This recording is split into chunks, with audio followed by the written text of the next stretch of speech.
This young man is Han Zhan, who right after transmigrating found himself participating in the annual Grand Awakening ceremony. This ceremony is for all the students of Qingteng Academy. To give some background, 100 years ago, a colossal meteor crashed onto the continent.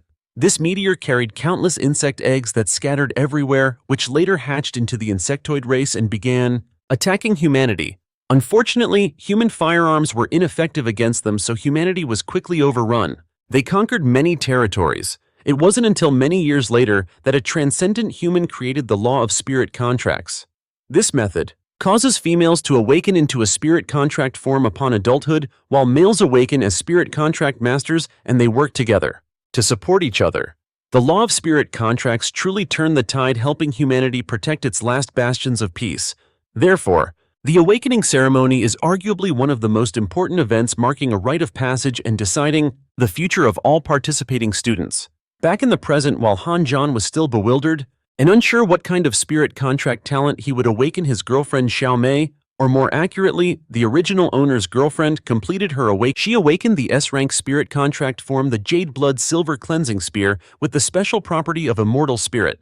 Aura that never corrupts. Qingteng Academy hasn't seen an S-rank spirit contract in so many years. It's unbelievable. That one appeared today, and with dual properties no less.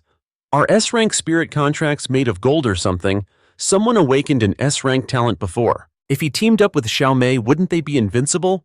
Don't talk nonsense. Xiao Mei has a boyfriend. While everyone was buzzing with discussion, Xiao Mei, after finishing her ritual, walked over to Han Zhan with a look of superiority and directly broke up with him. Han Zhan watched her sashay away, sneering internally. It's just an S-rank spirit contract awakening, that's all. Does she still think I'm that same sycophantic dog from before I transmigrated? The original owner of this body had always catered to Xiao Mei's every whim, even shamelessly fawning over her and doing anything just to please her. But in return, all he got was her contempt and arrogance. Han Zhan silently swore that in this life, he would never be so pathetically subservient again. The other male students, seeing Han Zhan get dumped, started to gloat and jeer.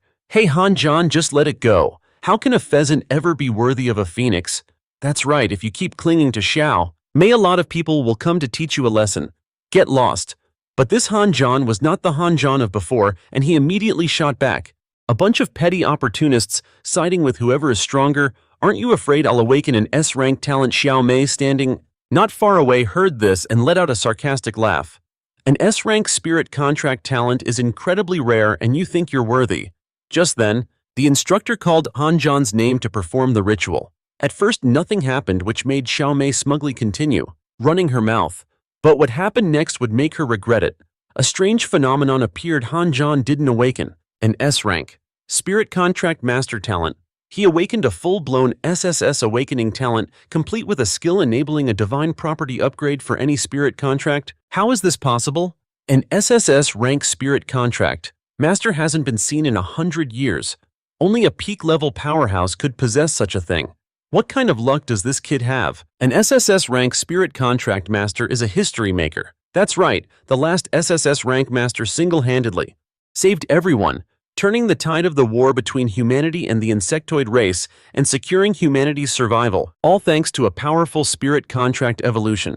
If that mighty figure hadn't passed away so early, we might have already won. While the male students were seeing red with envy, the female students quickly swarmed him, trying to strike up conversations and using every seductive trick in the book just to form a contract with Han Qian, but he decisively rejected them all. His SSS awakening talent was spirit contract awakening with the abilities Divine Illumination and Great Tao of Universal Harmony. Divine Illumination can uncover all information about a contract spirit, allowing a spirit with divinity to receive awakened power and be restored to its original state. My gaze. If I contract with a divine weapon, both my own attributes and the contract spirits are doubled. Great Tao of Universal Harmony, favored by the heavenly Tao of another dimension, grants an unlimited number of possible contracts. Han Qian was studying his system panel when Xiao Mei shamelessly approached, wanting to rekindle their past relationship with him. Xiao Mei's contract spirit is an S-rank illusionary flower form, the Azure Blood Silver Washing Spear, with the trait of eternal immortal spirit chi and no divinity. The information about Xiao Mei's attributes appeared crystal clear before his eyes, making Han Qian marvel at how powerful his ability was. The Divine Illumination from my SSS Awakening talent truly allows me to see all the hidden information of a contract spirit right after that. Han Zhan decisively rejected Xiao Mei, causing her to be surrounded and mocked by the other female students, who then gleefully started bad-mouthing someone else, the campus belle Xia Youwei. You just awakened an E-rank contract spirit, haha. An E-rank contract spirit is a once-in-a-100-year trash spirit. Xia Youwei definitely won't last long at this academy, a useless pretty face like her. No one will choose her. Yeah, that's right. Even if someone does, she won't even pass the tournament. Xia Youwei was hurt by these words and burst into tears, running off without looking where she was going and bumping into Han Zhan, which caused him to accidentally read her hidden information. Xia Youwei, E-rank contract. Spirit illusionary form, Fuxi Zither trait. None divinity, yes. Unawakened specifics unknown. The Fuxi Zither is E-rank. The Fuxi Zither is one of the great ancient divine artifacts, yet it's only E-rank, but my talent can trigger a divine property upgrade by awakening its divinity. After a moment of thought, Han Zhan made his decision.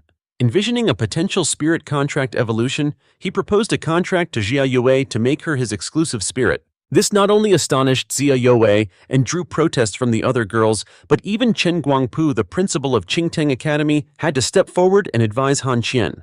I can understand your admiration for Xia Youwei, but forming a spirit contract is not something to be taken lightly.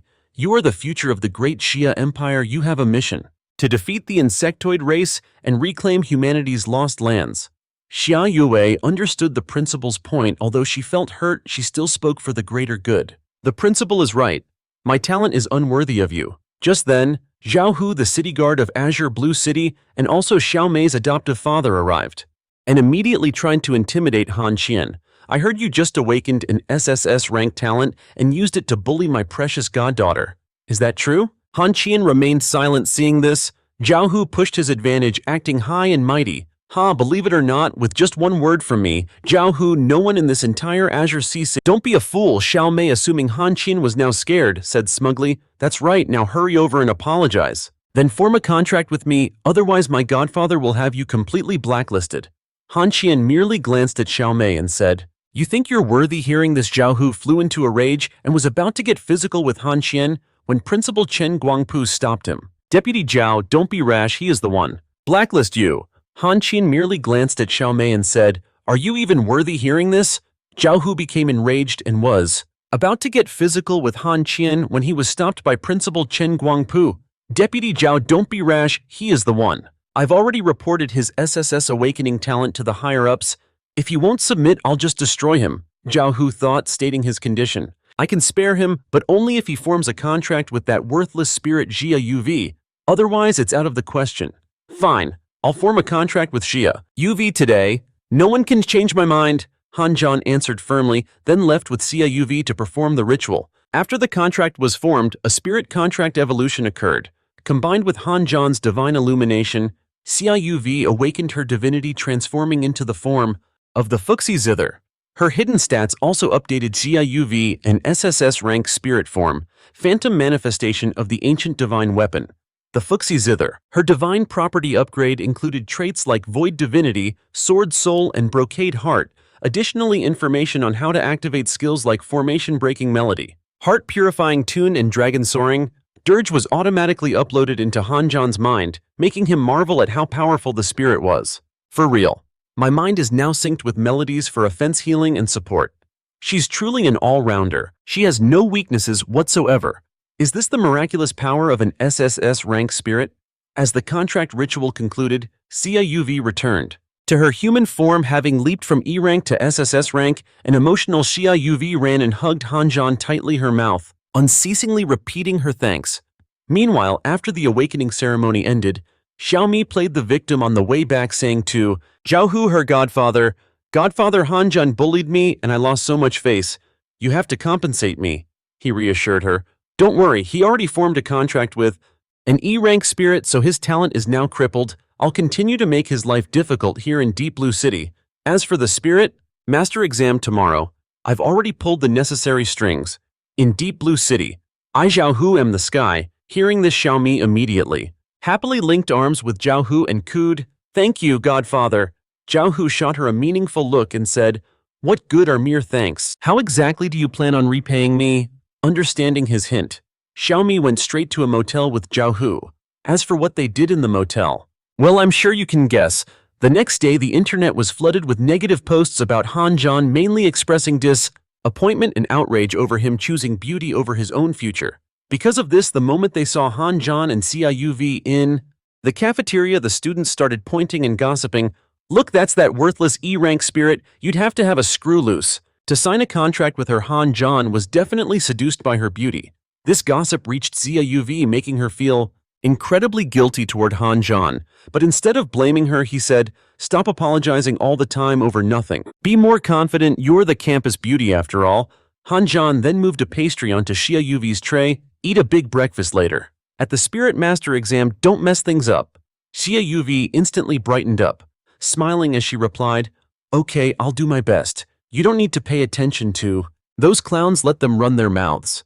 In a little while, we'll show them what we're really made of." Just as Han Zhan and Xia Youwei were chatting, Wang Lu Mao, Xiao Mei's new S-Rank Spirit Master, came looking for trouble. The moment he opened his mouth, he started mocking Han Zhan. "Everyone outside is saying you're an SSS-Rank genius, but you don't look like much to me. And you are. I'm Xiao Mei's new Spirit Master, Wang Lu Mao." "Oh, you mean Wang the cuckold?" Han Zhan's jab made Xia Youwei burst out laughing, while Wang Lu Mao turned furious with embarrassment. He was about to argue more, but Xiao Mei stopped him. "Lu Mao, don't stoop to his level. He's just a washed-up, useless spirit master on his way to being exiled to the lower district. The exam is starting soon. Let's go." Wang Lu Mao saw her point and left with Xiao Mei, but not before shooting a final threat at Han Zhan. "You just wait."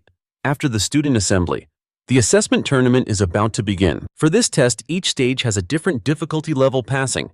Just one is considered a success. The first team is Xiao Mei and Wang Lu Mao. Their difficulty 1 test is a single black scale worm. After Xiao Mei transformed into her spirit form Jade Blood Silver Spear, Wang Lu Mao quickly grabbed the spear and charged forward. With just 2 basic moves, he sent the black scale worm to meet its maker, stunning everyone in the audience. Is this the power of an S-rank spirit contractor so strong he pierced through the black scale worm's thick hide in an instant? Truly unbelievable. The judges in the observation room were also somewhat impressed by this performance. A single spear thrust? Not bad. Li Shoutong said with interest, "Teacher, they used so much effort to kill that black scale worm, they're far weaker than my squad." Wei Qing, the person in charge of Area 1, retorted unconvinced.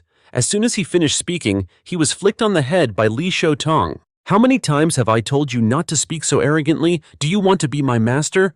"Huh? No, I wouldn't dare." "I wouldn't dare," Wei Qing obediently replied. Lin Jingxuan, who is in charge of Major Area 2, sat to the side and after a moment of silence offered his assessment. As an S-rank spirit, she should have been able to kill it in one blow, but she was 20% weaker. "I think that spirit's undisciplined lifestyle has caused its spiritual energy to leak." Xiao Hu, who was standing there, felt called out and coughed awkwardly a few times. Back to the main event. After a while of fighting, Xiao Mei's team passed difficulty level 7, breaking Qingteng Academy's previous historical record of difficulty 6. In the stands alongside the praise for Xiao Mei and Wang Lu Mao's team, there were also plenty of jeers. "Where's Han Qian?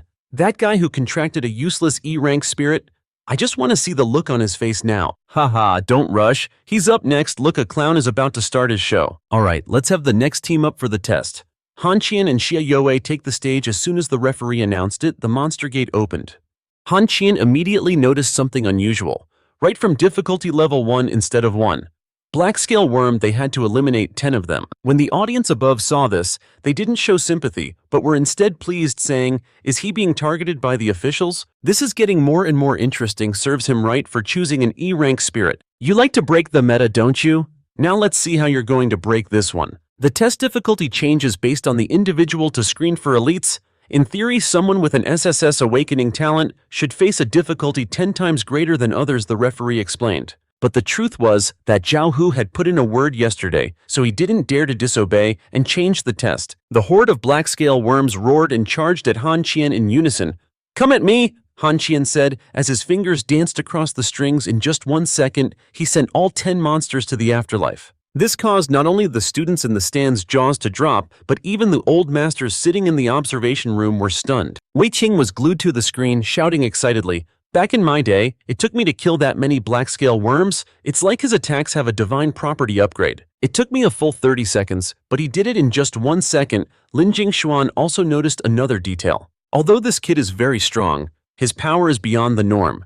It's as if he underwent a complete spirit contract evolution overnight. The test difficulty was increased so drastically. This is the Deep Blue City Guard. We temporarily increased it. We believe that young people, one shouldn't waste an SSS awakening talent and set a bad example, so Zhao Hu, with a guilty conscience, quickly cleared his name, thinking to himself, damn it, is he an unkillable cockroach? How could he even destroy 10 black-scaled worms? Shocking. Just as Lin Jingxuan was about to say something, Wei Qing spoke up. I see no problem with this back in our day. The test difficulty was, oh, just like this. These youngsters have had it too easy for too long. We should have raised the difficulty ages ago. Li Xiaotong agreed, saying, yes, let's proceed. I want to see just where this kid's limit is. So the difficulty level 2 test was quickly established, and this time Han Zhan had to face 20 black-scaled worms, but the outcome was hardly different from the first round. After just one melody from Han Zhan sent all 20 black-scaled worms to meet their maker, sending another shockwave through the crowd. Outrageous, is that right? How utterly arrogant. Is this a direct slap in the face to the officials? Are they just going to let him be so disrespectful? The officials the students were talking about, however, thought otherwise. In the observation room, an excited Wei Qing laughed loudly and declared, awesome. This guy must belong to my Sector 1. Ye Q, in charge of Sector 3, immediately shot back, old Wei, your sector 1 is the suicide squad. Sending a rookie to the front lines to die is a waste. He should come to my Sector 3 to focus on his spirit contract evolution. Bull and mature first. Wei Qing immediately shot Ye Q a dirty look and said, old Ye, are you trying to unsteal him from me? Ye Q retorted boldly, your wife isn't here today, so I'm not afraid of you by yourself. You little punk, it's been a while since you've had a beating. Are you itching for one today?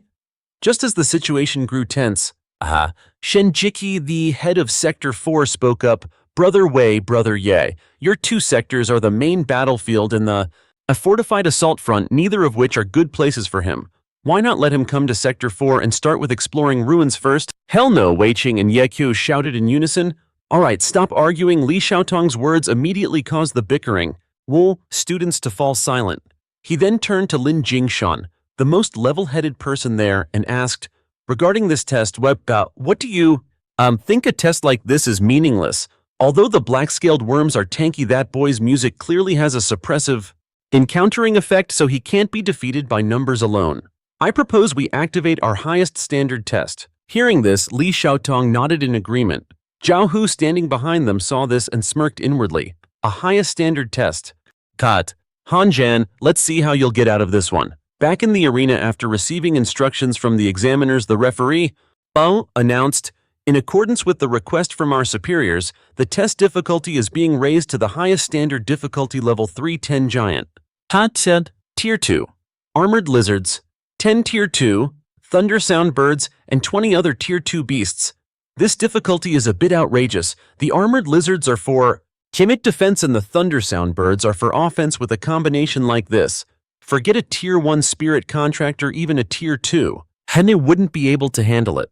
In contrast to the other students' fears, Han Zhan remained perfectly calm and said, bring it on. This level is barely enough to make me consider fighting seriously. The monsters didn't keep Han Zhan waiting and immediately launched their attack. The flock of thunder sound birds flying overhead simultaneously attacked Han Zhan with sonic waves.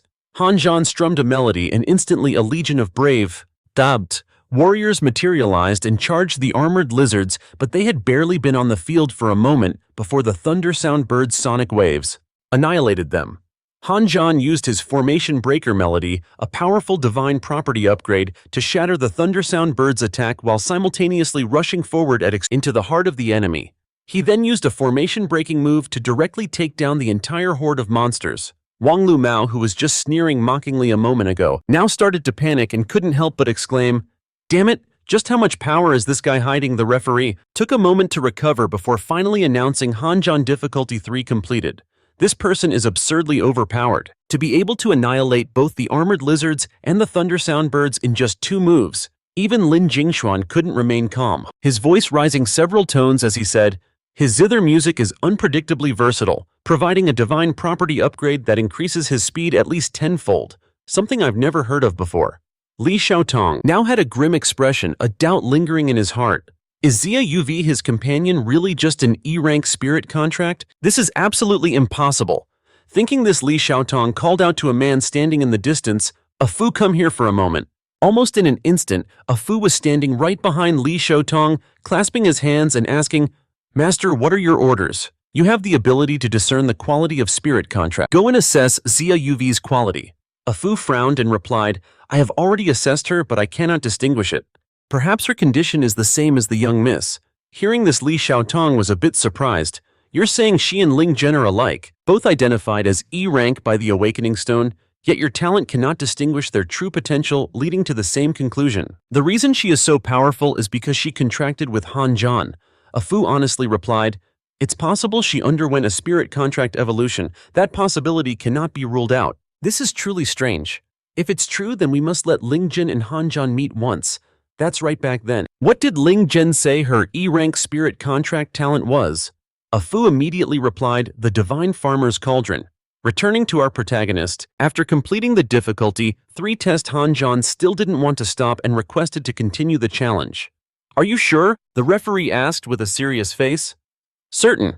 Upon receiving the answer, the referee immediately initiated the difficulty 4 test. As a result, Han Zhan also sent the entire monster horde flying with just one move. Riding the wave of victory, Han Zhan continued to challenge, and soon he had passed the difficulty 9 test. The referee was now starting to feel bewildered and a bit hesitant, advising student Han, "You've won 9 consecutive stages, you can stop now." Han Zhan firmly replied, "No, I must continue to challenge difficulty 10. What are you, insane? Since the beginning of this assessment, no one has ever successfully challenged difficulty 10. The students in the stands also began to buzz with discussion. Although Han Zhan is overpowered, he just awakened. Even with what looks like an SSS awakening talent, there's no way he can win difficulty 10. Difficulty 10 is the final gate. It's a battle against a tier 3 beast. If he doesn't want to get knocked out, he should stop now. This time, even a master like Wei Qing couldn't help but feel surprised. This assessment system, back in my day, I only challenged up to difficulty 9. Speaking of which, an image of the passionate young man he once was appeared clearly in Wei Qing's mind, making him a bit nostalgic. This person is a great talent. I must have him join District 2. As soon as Lin Jingxuan finished speaking, he saw Wei Qing with a fierce expression, unleashing his power as he stepped forward. "Oh, are you trying to snatch someone from my District 1? Why not?" Lin Jingxuan pushed up his glasses with a smile and also released his power, unafraid of a confrontation. Outside, the referee, who had been won over by Han Zhan's talent, kindly reminded him, "If you insist on challenging, I won't stop you. But with your current state, you have no chance of winning." "I know. Let me start slowly," Han Zhan said as he sat down. He collapsed to the ground. "The exam rules state that the rest period between matches cannot exceed 5 minutes. He said, "Just give me the time for one." Song. Han Zhan strummed a melody and his physical condition recovered at a dizzying pace, leaving the onlookers utterly astonished.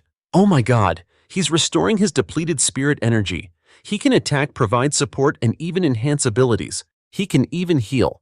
Is this an all-powerful spirit contract? This level of spirit contract evolution is just terrifying."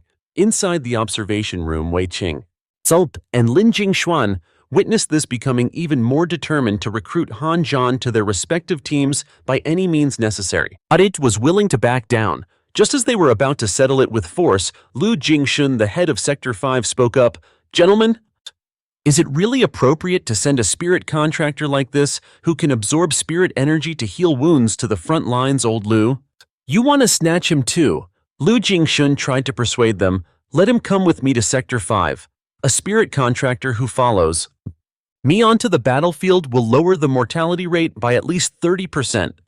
"Absolutely not," Wei Qing and Lin Jingxuan shouted in unison. They then unleashed their energy once more to intimidate Lu Jingxun. "That's enough!" Li Shutong roared angrily, shattering their auras with a single punch. The 8 great war sectors of Grand Xia each have their own duties and have achieved glorious merits. The first war sector is for decisive victory, over 1,000 miles. The second war sector is for strategy. The third is for expanding territory, and the fourth is for uncovering secrets, and the truth. The 5th war sector rescues the wounded, the 6th guards treacherous passes, the 7th crosses the great oceans, and the 8th conceals itself in the rear. These 8 war sectors are the pillars of Grand Xia, holding up the very sky for its people. I have often entertained the idea of establishing a 9th war sector, but I've never been able to take that first crucial step. Wei King was astonished. Master, you really want to establish a ninth war sector? Lin Jingshuan remained silent, a hint of doubt in his heart. Could he, with his SSS awakening talent, really pull it off? Just then, a third-rank mid-tier Crimson Flame Beast appeared as the referee. Bum Mao announced the rules. For this level of difficulty, you must survive the Crimson Flame Beast's assault for 3 minutes. The Crimson Flame Beast roared, unleashing a massive heatwave. While everyone else struggled just to avoid being blown away, Han Zhan stood his ground as if nothing was happening. Look, he's not even dodging. Has he gone insane? That's a third-rank demonic beast. Why isn't he running? Han Zhan looked at Xia Youwei, who was currently in the form of the Fuxi Zither. He asked, Youwei, are you ready? Xia Youwei replied, no matter what you decide, I will support you unconditionally. Having received his answer, today Han Zhan charged toward the Crimson Flame Beast without hesitation. As a spirit contractor, I'm not here just to survive the Crimson Flame Beast. Someone noticed Han Zhan approaching and roared, simultaneously firing blasts of destructive flames.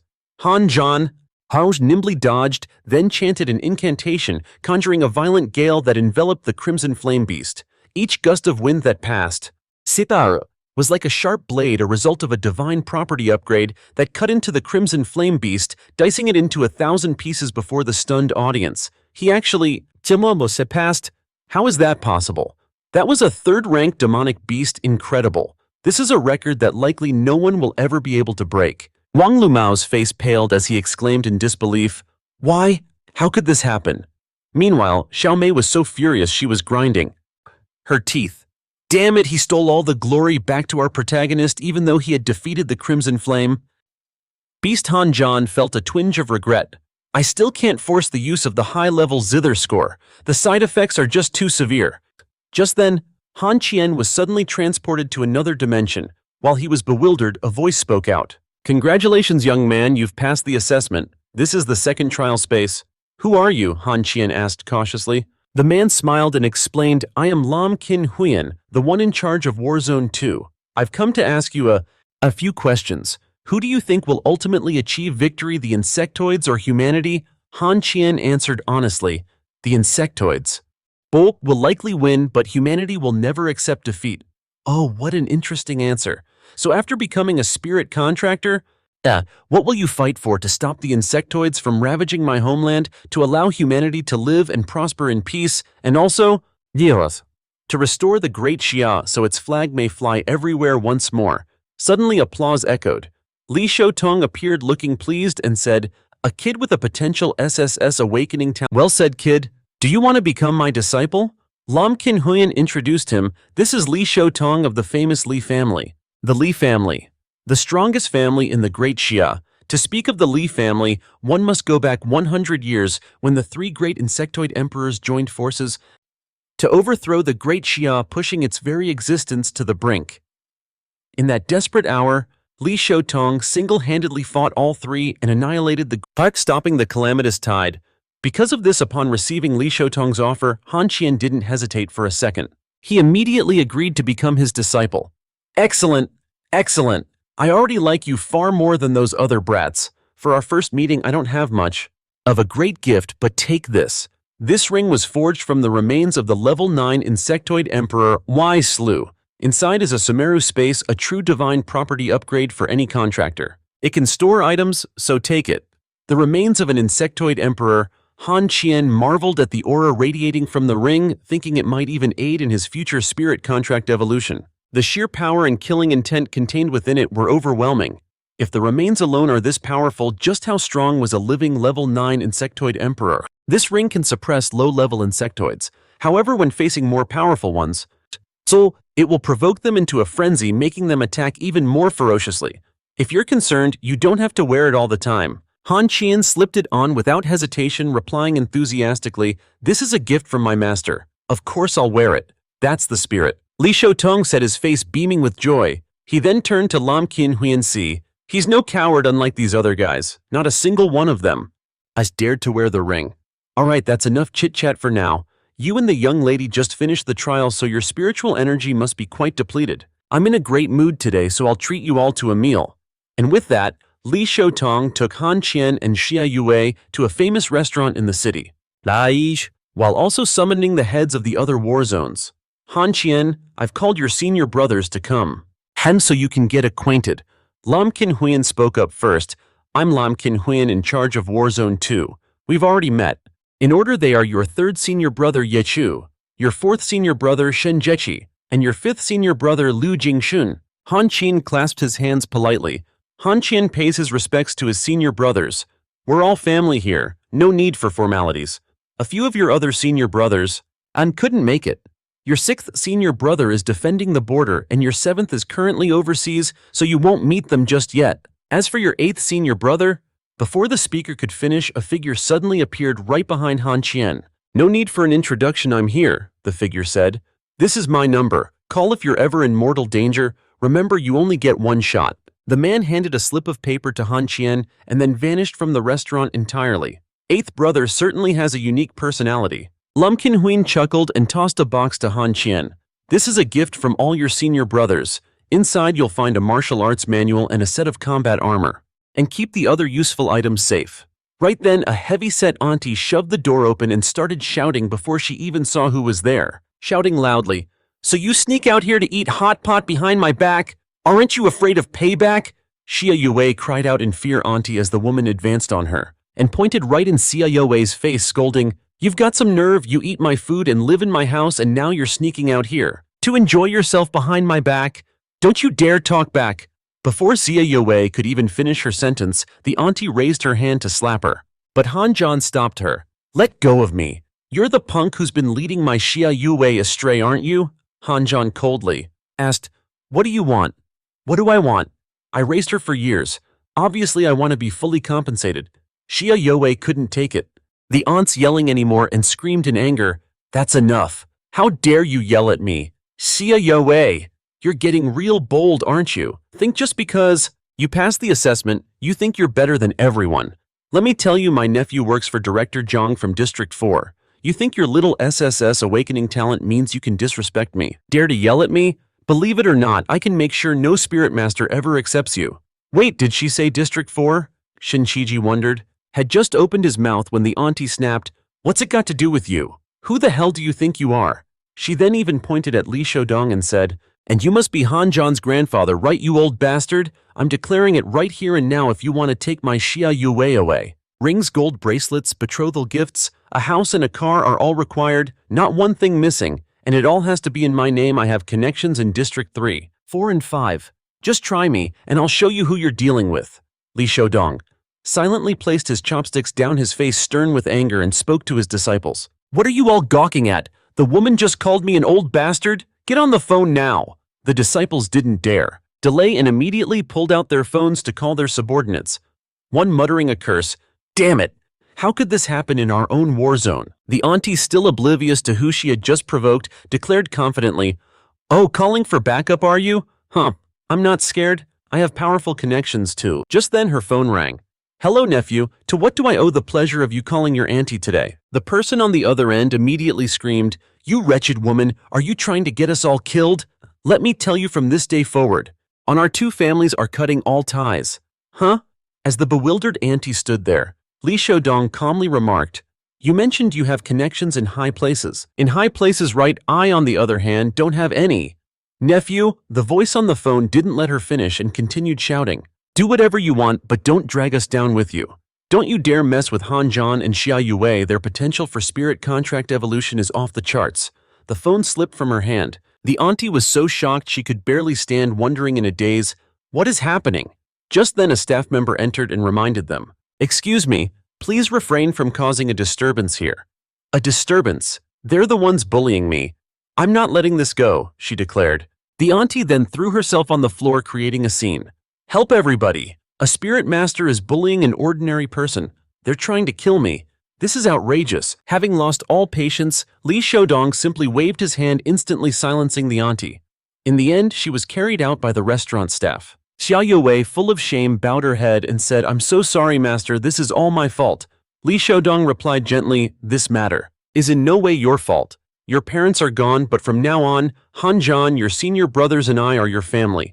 We'll ensure you have the support for a complete divine property upgrade. Furthermore, don't ever go back to that aunt's house. You and Han Zhan can just come and live with me, after so many years, to finally feel The warmth of human kindness moved Xia Youwei to tears.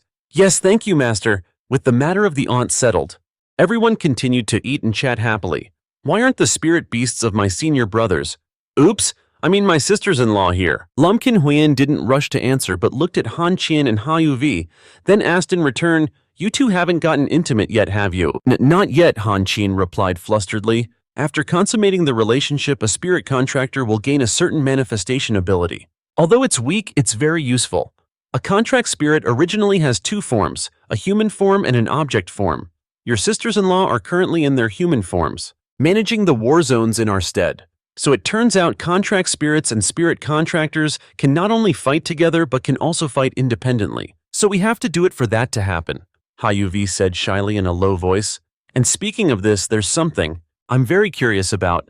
Is Ha Yuvi really just an E-rank contract spirit? Faced with Lam Qinhuiyan's question, Han Qian answered honestly. Not at all, everyone.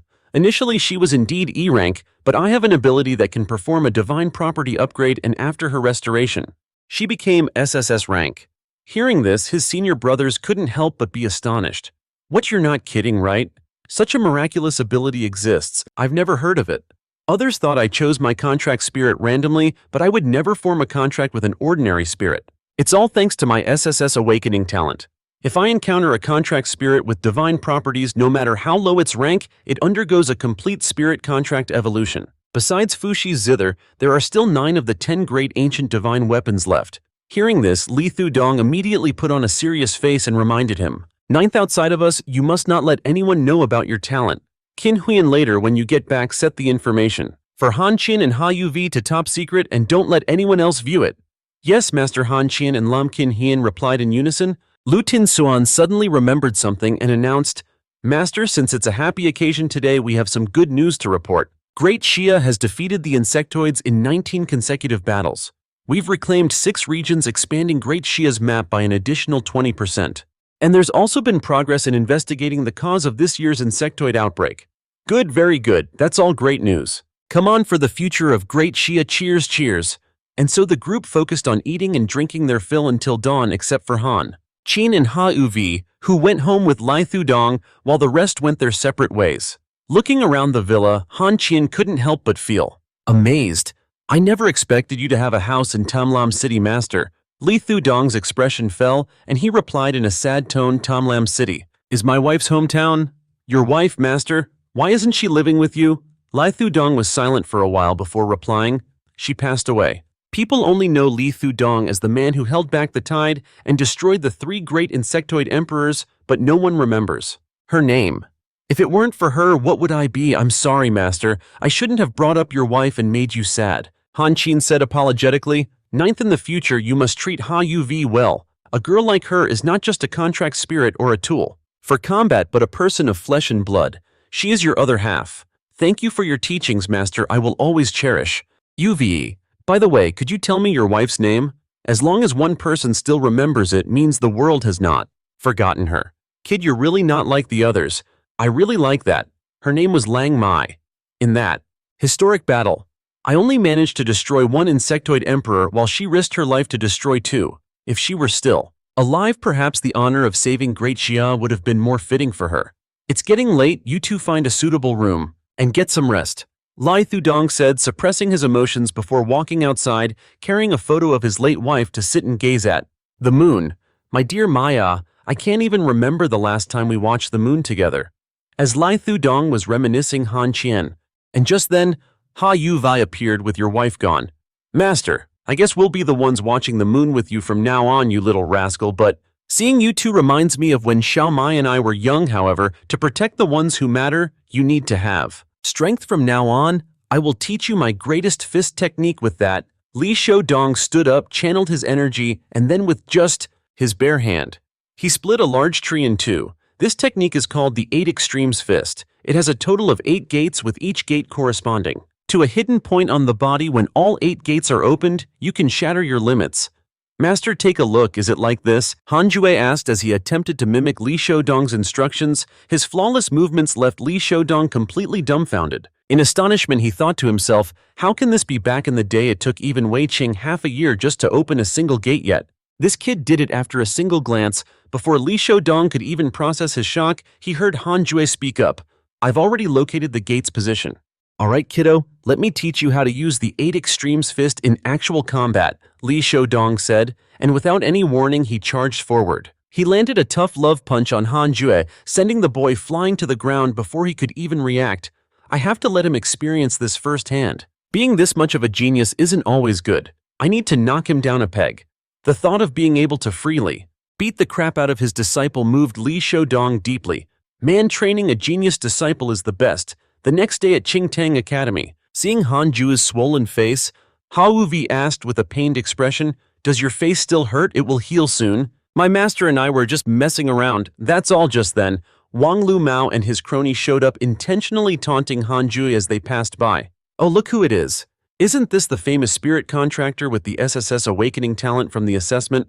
So what if you made a splash? In the end, weren't you just tossed aside like garbage anyway? Hao Vi waited until they were out of earshot before whispering to Han Zhui. What did they mean by that? Don't pay them any mind, they're just a bunch of annoying gnats, that's all, Han Zhui replied. He and Hao Vi then went to the principal's office as scheduled. After a few pleasantries, Principal Chen Guangpu got straight to the point. I have some bad news to report to you. According to arrangements from the higher-ups, the two of you will be reassigned to the Deep Blue City Guard Force. You will begin undertaking A-rank missions. This is your official notice, so please report for duty promptly. I know this decision might seem a bit overwhelming given your talent, but it was a decision from on high. I did my best. It's all right, sir. I will accept this assignment. Perhaps this is the unique path you once spoke of for me. Han Zhui accepted the notice, and as soon as he stepped out of the room, he came face to face with Wang Lu Mao's detestable smirk. Han Zhui, I told you from the very beginning that you could never surpass me, even if you passed the highest level of the assessment, so what? Pissing off the officials will only lead to your own downfall? Han Zhui stared at Wang Lu Mao with a deathly cold gaze. Wang Lu Mao, banking on the power boost he got from his twisted attempt at a spirit contract evolution with Xiao Mei the day before, was feeling arrogant. He had no idea of the immensity of heaven and earth and continued to taunt him. What, you want to fight me? I'm not the same pushover you can do whatever you want to anymore. At that moment, he channeled his energy and lunged forward, throwing a punch at Han Zhui. Han Zhui didn't just stand there, he met the attack with his own hand. The divine property upgrade from his new technique allowed Han Zhui to shatter Wang Lu Mao's arm with a single block. As Wang Lu Mao screamed in agony, Han Zhui wasn't finished. He followed up with another tough love punch before leaving with a satisfied look. The principal, just stepping out of his office, saw Wang Lu Mao lying motionless on the floor and yelled, "Is anyone there?" Wang Lu Mao passed out from exhaustion. Somebody get him to the infirmary.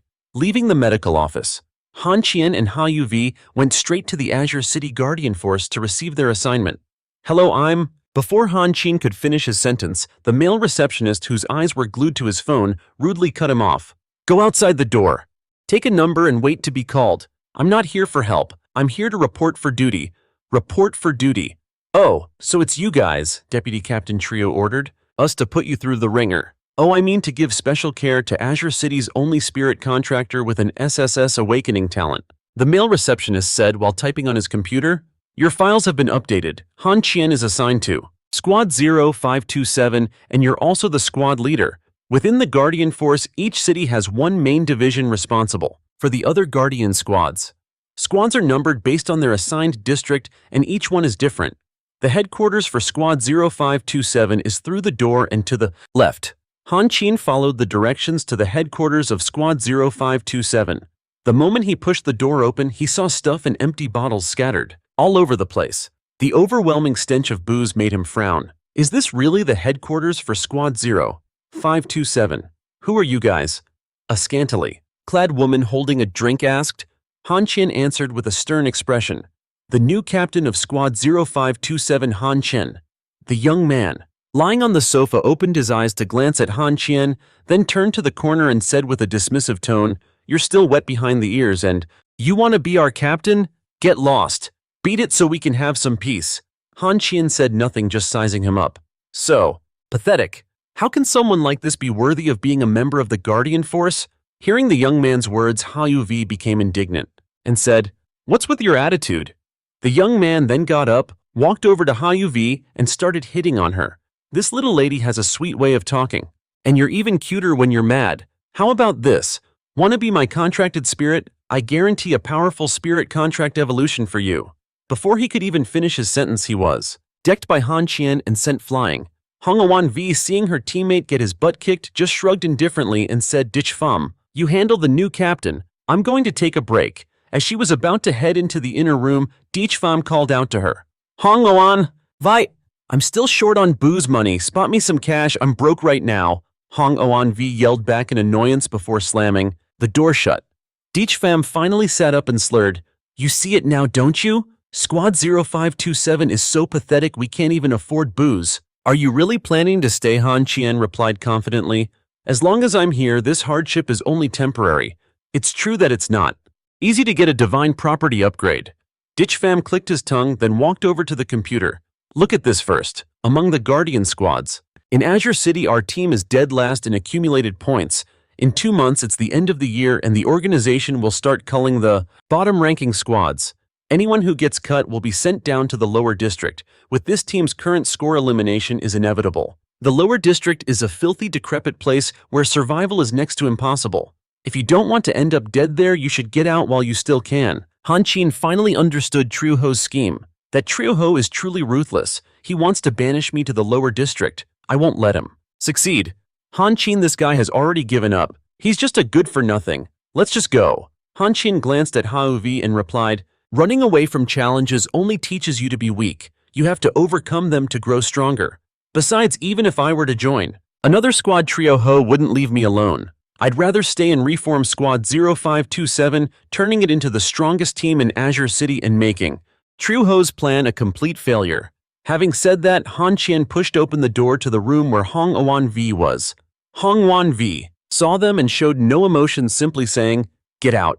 You're not welcome here. Do you really want to just sit around and wait to die?" "Suy sức tới vậy. Rồi sao Hồng Oanh Vị hay là Bạch Dương Nhi?" Hàn Chiến nói. Trong khi đọc thông tin của Bạch Dương Khế Linh cấp A, hình thái huyền hóa nhận đa tình đặc tính hoang ngôn, có thể thay đổi hình thể và chiều cao của bạn. Thần lợi. Hàn Chiến vừa nói lập tức khiến Bạch Dương kích động. "Rốt cuộc anh là ai? Sao có thể nhìn thấu hỏa ngôn của tôi? Tôi đã giới thiệu rồi. Tôi là Hàn Chiến vừa rồi, chỉ là thể hiện sức mạnh một chút thôi." Hàn Chiến cười đáp, trong lòng thầm nghĩ người phụ nữ này nhìn có vẻ lười biếng, nhưng vừa rồi Dịch Phàm lại xin tiền. Cô ta chứng tỏ cô ta vẫn đang cố gắng duy trì đời, chỉ cần khơi dậy đúng chờ đợi. 0527 sẽ có hy vọng. Bạch Dương nhìn Hàn Chiến đầy cảnh giác, anh định làm gì? Nếu định dùng chuyện này để uy hiếp tôi, thì tôi khuyên anh sớm bỏ cuộc, đi cùng tôi làm nhiệm vụ chú Dịch Phàm. Đã từ bỏ nhưng chắc chắn cô sẽ không muốn xuống hạ thành. Hàn Chiến vừa nói vừa đưa tay ra phía trước.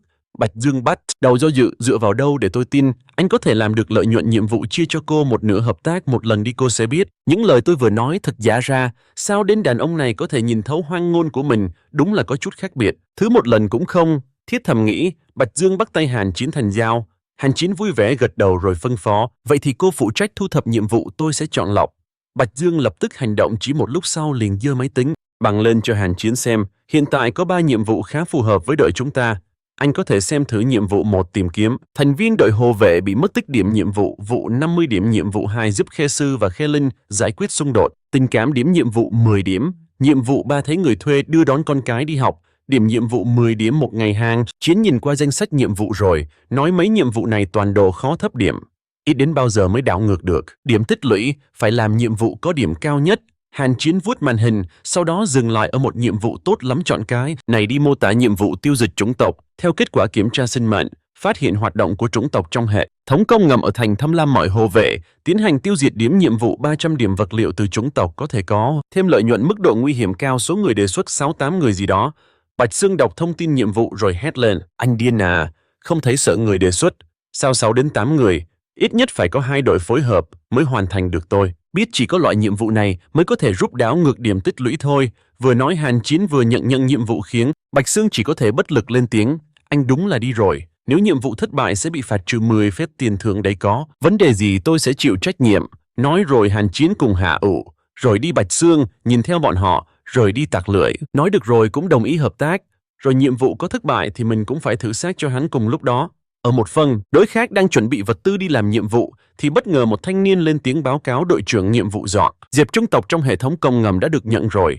Cái gì, ai cướp nhiệm vụ của chúng ta vậy? Những thành viên khác trong đội nghe thế thì bắt đầu đoán giả đoán non, có phải là đội 0018 định ăn mạnh không? Dù sao đây cũng là 300 điểm. Chỉ cần hoàn thành tương đương với 2 tháng, không thể nào bọn họ không ăn nổi đâu. Hơn nữa đội trưởng của họ vừa xác nhận hợp tác với ta đến đội trưởng. Lúc này bộ dạng tức tối nói đi đến lối vào hệ thống cống ngầm, xem ai dám ăn mạnh.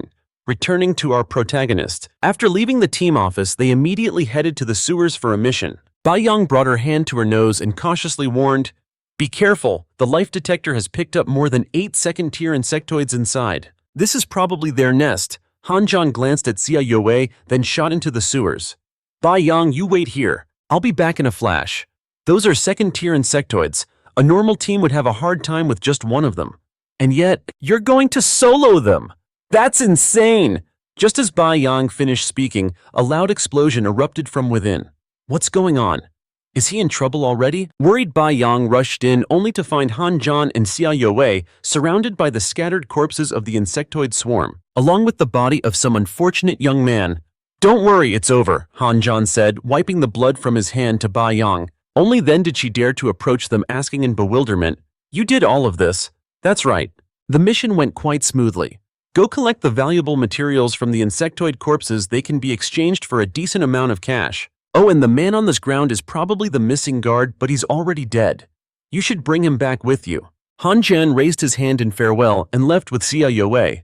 Watching them go, Ba-young couldn't help but wonder to herself, who on earth is this man capable of so easily annihilating such fearsome second-tier insectoids? His power must come from an incredible SSS awakening talent. Just then, arrived at the sewers to find the party was already over. Aside from the insectoid corpses strewn everywhere, there was no one else in sight. In total, there were 14 second-tier insectoids, a full 2 more than initially reported. A young man approached the corpses to inspect them. After a moment, he reported, "I've finished the inspection. They were all taken out in a single hit." Simultaneously, they all received a notification that the insectoid extermination mission was complete, causing their captain to exclaim in shock. What kind of monster completed this mission? The next day, news spread that Han Zhan's team 0527 had completed 2 missions. This raised their team's accumulated points to 350, which infuriated Zhao Hu, who yelled at his subordinate, "Damn it! I told you to deal with them. What is this mess? I'm sorry," Xiao Mei stammered. "Han Zhan, don't think you can get away with this just because you have support," he muttered to himself. Zhao Hu then ordered Xiao Mei go and accept all the available missions in Shenlan City. Don't leave a single one. "Yes, sir," Xiao Mei replied, immediately rushing to carry out the order. That evening, Li Shoudong found out that Zhao Hu was pressuring Han Zhan and offered to help deal with him, but Han Zhan declined. "Thank you, teacher, but that won't be necessary. The Guard Corps claims to protect the city, but in reality they aren't fulfilling their duties. I'm more concerned about other internal issues within the organization." Li Shoudong agreed, saying, "A rapidly growing organization is bound to encounter all sorts of problems. For years we've been preoccupied with fighting the insectoids while the very foundation within has been slowly rotting. Once the roots are rotten, they can't be healed, not even with a divine property upgrade. It needs a fire to be reborn. This is also why I chose you. I want you to be that flame. Fire can burn away the dry leaves and drive out the darkness, but it can also be extinguished at any moment. As I've said before, the path you take is your decision." "Yes, I understand, teacher." At this, Han Zhan suddenly recalled something. "Teacher, I haven't been able to achieve a breakthrough with my 8 extremes fist. Lately, it's like I've hit a wall that even a spirit contract evolution couldn't bypass. How do I reach the next level? To break through the 8 extremes, you must remember 4 words, the brink of life and death." Everyone went back to their rooms to rest. Han Zhan was about to get some sleep after a long day when suddenly the door opened and Xia Youwei appeared looking shy. She bashfully asked Han Zhan, "Can I sleep here tonight?" Han Zhan sat up flustered and said, "Isn't this villa huge? Isn't it spacious enough? Why don't you sleep in your own room?" Xia Youwei lowered her head in embarrassment and replied, "The master locked all the other rooms, so I'll just sleep on the floor." "The floor is cool, ha-ha," Han Zhan said with a forced laugh, genuinely planning to sleep on the floor. But Xia Youwei stopped him. "No way, you have to sleep on the bed today. This doesn't seem right." As a result, in less than 5 minutes, they had both passed out dead to the world. The next morning, Han Zhan and Xia Youwei arrived at the office of Team 527. Yifan and Bai Shuang had already been waiting for them for some time. The moment Bai Shuang saw Han Zhan enter, she immediately launched into a tirade. The new contractor with the SSS awakening talent from Azure City, the strongest rookie in the spirit contractor assessment who annihilated it all. a grade 2 Zerg swarm, and dueled a grade 3 Zerg, the most gifted spirit contractor in history. The #1 prodigy of Qingtang Academy, Han Zhan. So it was you all along? Yifan chimed in. I seriously had no clue you were that incredible last time. I just thought you were promoted because of your connections. My sincerest apologies. As she said this, Bai Shuang bowed low. Hey, we're all teammates. There's no need to be so formal. Only then did Bai Shuang dare to look up. Unable to hold back any longer, she spoke her mind. But you know, it must be said, the higher-ups shoving a genius like you into the guard force just to give you a hard time is a complete waste of your potential. I have no idea, what those top brass are thinking. Stay here and sooner or later you'll be corrupted by this place. Only the mediocre are shaped by their environment. But I will change the environment. Yifan, having just taken a gulp of his drink, chimed in. You stand out too much. You've pissed off. Xiao Hu, this isn't going to just blow over. He'll do whatever it takes to knock you down to the lower city. Bai Shuang picked up a tablet, checked it again, and announced, for some reason, all of today's missions in Azure City have been claimed. There isn't a single one left. What now? We were just starting to make some headway. Are we just supposed to lie down and wait? Han Zhan, however, had already anticipated this possibility and didn't look worried in the slightest. He asked in return, you just said all the missions in Azure City have been claimed, right? Yes, that's right. No, I mean the missions for Azure City are gone. So what about missions from other cities? What are you getting at? Let's try changing our registered location to Kankai City and see what happens. As he said this, Han Zhan began tapping on the tablet himself. And just as he expected, a few seconds later, the screen lit up with a long list of available missions. At this point, Bai Shuang issued a warning. While we can accept point-based missions from other cities, that also means, we'll have to travel to neighboring cities to complete them. But the roads leading out of the city are teeming with many. And high-level Zerg, some of which may have undergone a terrifying spirit contract evolution. The scene shifts to a desolate, empty road in the heart of a ruined city. A vehicle was being pursued by 3 Zerg. One of them was sent flying after being rammed head-on by the car. Xia Youwei watched the 2 remaining Zerg persistently chasing their vehicle and asked curiously, what are those things? Grade 1 ashflies. They are swarm creatures that operate in groups. The larger the swarm, the more devastating their destructive capability and potential for damage. Yifan, who was lounging in the back of the vehicle, suddenly looked up in one direction and yelled in panic, holy hell, look what I just found! Just a short distance away. A massive whirlwind formed by hundreds, even thousands of ashflies was on the move, their collective power almost like a divine property upgrade, horrifying the entire group. Whoa, my god, is that an ash ember fly? A swarm this massive will cause an absolutely insane amount of destruction. Yifan took a swig of his drink. With an ecstatic look on his face, he laughed as he charged at them. Let's go! Ha ha, charge! Captain Baigu, who was driving, turned his head. He looked at Han Zhan. Over there, a merchant caravan is being chased by the ash ember fly storm. Should we save them? Han Zhan immediately replied, why wouldn't we save them? Turn right, full speed ahead. Receiving the order, Baigu didn't hesitate for a second. He immediately changed course, heading straight for the vehicle in distress.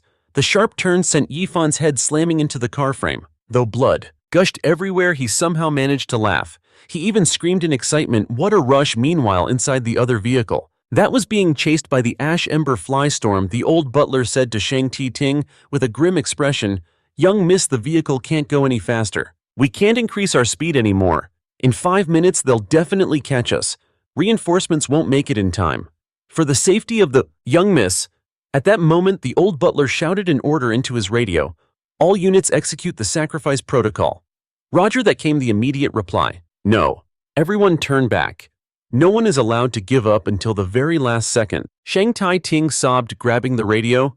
Young miss, our mission is to protect you. The man on the other end replied then. He disconnected. They stopped following Shang Ti-Ting's vehicle and instead turned around, charging straight into the ash ember fly storm. Guard squad on my mark. 3, 2, 1, fire.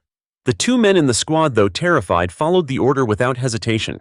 One opened up with a machine gun while the other fired a missile, but in the end, they couldn't escape their fate and were consumed by the storm. Witnessing this, Shang Ti-Ting screamed in agony, blaming herself. Damn it! This is all my fault. The old butler gently comforted her. Young miss, it was their honor to protect you. You don't need to blame yourself. Just then, the sound of a zither echoed as Han Zhan and Xia Youwei appeared, her form enhanced by their Qi spirit contract evolution. With just a few basic moves, they wiped out a huge number of the ash ember flies in the storm. Shang Tai Ting peeked out the car window, and what she saw left her completely stunned. What is this? Oh my god, someone is actually able to break through the storm. The old butler was equally astounded, exclaiming, "Since when did such a powerful figure appear in this region?" As if sensing the threat, giant needles shot out from within the storm, aiming straight for Han Zhan's group. "Han Zhan, look out!" Yivan yelled, leaping forward to shield him. The needles immediately pierced through Yifan's body, making him collapse to his knees. Haha, what a thrill, that was amazing! In stark contrast to Yifan's radiant expression, Han Zhan immediately knelt to check on him, saying with a worried look, "These needles are poisoned. If we don't get them out within a few dozen seconds, they'll kill you." But just moments later, the needles automatically popped out of Yifan's body, and the wounds on his body began to heal, leaving Han Zhan completely shocked. "Yifan, what is this?" As he spoke, Han Zhan pulled up the information on Yifan. It read, "Yifan, SSS Awakening Talent. Immortal Divinity. No way he really possesses an SSS Awakening Talent. This immortal trait is a true divine property upgrade." What does that even mean? Super fast regeneration or actual immortality? As if reading Han Zhan's mind, Yifan sat up and said with a grin, "You're probably wondering about my SSS rank immortal talent, right? Go on, beg me, plead with me, and maybe I'll tell you about it." "Not interested," Han Zhan replied bluntly, turning away as if he couldn't care less. This completely deflated Yifan's enthusiasm. "You're no fun at all." After rescuing Shang Tai Ting's convoy, Han Zhan's team continued on their journey. Soon they arrived at the first mission location, where the opening act was just a swarm of cannon fodder for Han Qian and Ha Yuvi to take down together. Coordinating with each other, they annihilated the monster swarm in a single move, leaving Daifen and Bai Duong utterly astonished once again. Just like that, Han Qian's team swiftly completed 5 missions in Thuanghai City, and this news immediately caused the other teams to stir. Since when did Thuanghai City have such a powerful team? They're incredible. Excluding travel time, they averaged just over 10 seconds per mission. This is a one-sided slaughterfest. Could they be combat spirit masters returning from the front lines after a successful spirit contract evolution? Are they back here just to poach easy missions? Meanwhile, the captain of Team 0527 from Tamlam City, let's call him Y, saw the team name Hin that had just snatched his team's mission and angrily smashed the iPad in his hands. The Guardian Squad from Tamlam City, coming here to do Thuanghai City's missions. Isn't this a direct slap in our face? Squad 1, assemble. Follow me to snatch a mission back. I'm going to teach them a lesson. A moment later, not only Team X but several other squads also began moving in the same direction. Seeing this, the captain of Team X remarked, "So many Guardian squads have appeared in Thuanghai City, it looks like everyone is upset with that poacher." Hearing this, a blue-haired young man had an idea. "If we all team up, we can definitely complete the Exterminate the Demon-Tailed Snakes mission early." A brown-haired man agreed, "That's right. Let's show that mission poacher from Tamlam City what we're really made of." "This is bad, look up ahead," a black-haired young man yelled in shock. They saw that the swarm of demon-tailed snakes, that Team X intended to destroy had already been wiped out. Now their bodies were just lying scattered all over the ground. "Damn that mission poacher, this is going too far."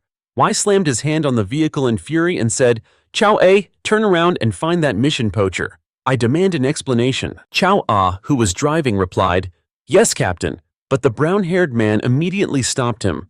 "Don't, Captain. They just finished the mission and have apparently already left Thuanghai City. Someone saw their distinctive black pickup truck leaving the city." A few days later, at the Guardian Force headquarters, Commander Number 3 to Min Hien looked at a report with utter confusion. How strange. Why has the mission completion rate in Thuanghai Tamlam and the surrounding regions suddenly skyrocketed like this? Is there some kind of special event going on? "Sir Commander, a team that poaches missions has recently emerged in Tamlam City. They specialize in taking missions from other cities, which has caused a chain reaction," his subordinate explained. "Get me that team's file, I want to see it." The subordinate immediately printed out a dossier and brought it back to To Min Hien. Top Secret File Team 0527. Tamlam City. Previous Captain Daifan, an SS-Rank Spirit Master who formerly served in Warzone Number 1. He is a combat-type Spirit Master who was awarded the Amethyst Medal, but he grew disheartened after the death of his contracted spirit. He voluntarily demoted himself to the Guardian Force. His SSS Awakening talent is immortality. No form of injury can eliminate him. Theoretically, he possesses eternal life. Cut to the next top secret file. Team 0527 Tam Lam City. Member Hong Oan V. An A-rank spirit master who served in the same war zone as Di Fan. They both transferred to the Guardian Force together. Her talent is Wild Words, Bouge, which can alter physical forms and even names. Note, when activated, this talent undergoes a divine property upgrade, literally turning lies into reality. It is an extremely dangerous ability. Cut. Both of these files are top secret. How is that even possible? After composing himself, Min Hien turned to the third file, hoping the third time would be the charm and this last file would finally be normal. It's not still classified, is it? Top secret file team 0527 of Deep Blue City. Current Captain Han Zhan recently graduated from Qingtang Academy with no specific information. No. Just as Su Mingxuan was wondering, the phone rang and the person calling made Su Mingxuan panic. It was Lin Jingxuan. Hello, Commander, do you have any orders? Su Mingxuan nervously asked Lin Jingxuan. Get straight to the point. Don't continue investigating the file in your hands, it's beyond your authority. Yes. Yes, sir, Su Mingxuan immediately replied. Lin Jingxuan didn't waste any time and hung up directly. Only then did Su Mingxuan dare to breathe. A sigh of relief. That was terrifying. What in the world is this Han Zhan's identity that he could make the person in charge of? War Zone Number 2. Lin Jingxuan personally call me. While Su Mingxuan was wondering, Han Zhan had just effortlessly dealt with a gigantic insectoid. Mission 18 complete. Bai Xiang, check how many points we have now. Yes, sir, Bai Xiang replied, then quickly opened her iPad to check. Yifan, who was already wasted at this point, heard this and laughed excitedly. After completing so many missions, we're definitely at the top of the leaderboard, Captain. We've collected a total of 1,800 points. But at this point, Bai Xiang hesitated. But what, are we still at the bottom of the rankings? How is that possible? Yifan asked in surprise. Xia Youwei guessed. Could it be that someone is completing missions even faster than us? Damn it! It must be Zhao Hu's dirty tricks, Bai Xiang said indignantly. Let me take a look. Han Zhan took the iPad. He glanced over the leaderboard. The team right above last place has 2,300 points, just a bit more than us, but over a dozen teams that were at the bottom all have exactly 2,300 points. Something's very suspicious. Over a dozen teams with the same score? Don't tell me they all possess some kind of SSS awakening talent. For wiping out endless waves of insectoids, Han Zhan immediately dismissed the idea. No, this is a point-sharing scheme. Their teams made a deal to split the points evenly. After completing a mission, the points are distributed among everyone. Since the points are earned through a joint effort, it doesn't violate the Guardian Force's rules. Bai Xiang gritted her teeth in frustration. How despicable, we're constantly being targeted. Don't worry too much. The scores are close, so we still have a chance to turn the tables. Let's go back to Deep Blue City for now. Back at the villa after several days of grinding, while they were chatting, Han Zhan mentioned how they had rescued a merchant convoy. When Li Xiaotong heard this, he laughed heartily and said, "Oh, so you're the ones who rescued the Shang family's daughter. So it turns out the clueless guy she mentioned was you. No wonder the little girl kept pestering me a few days ago, asking how to awaken and become a powerful spirit contractor through spirit contract evolution. Teacher, you know, Shang Titing. Her grandfather and I are old friends. The Shang family is also one of the 5 major corporations, the family behind Shang Technologies. They mainly research high-end weapons for spirit contractors and even for ordinary people. In my eyes, Shang Titing is like my own granddaughter," Li Xiaotong explained. So that's how it is. Her background isn't simple at all, Han Zhan mused. The Shang family tried to find her to make her give up on her dream, but unexpectedly, you intervened, huh? So doesn't that mean I messed things up for them? It's fine. The item their convoy was protecting was originally meant for me, but it's also something I prepared for you all. With that, Li Xiaotong placed a briefcase on the table. Huh, what is this? Xia Youwei stared blankly at the 2 blue and purple vials in the case. These are breakthrough potions for a divine property upgrade, Li Xiaotong replied. I heard. Là gì vậy à hả? Vị ngơ ngác nhìn 2 ống thuốc màu xanh và tím trong vali, thuốc đột phá Lý Thù Đông.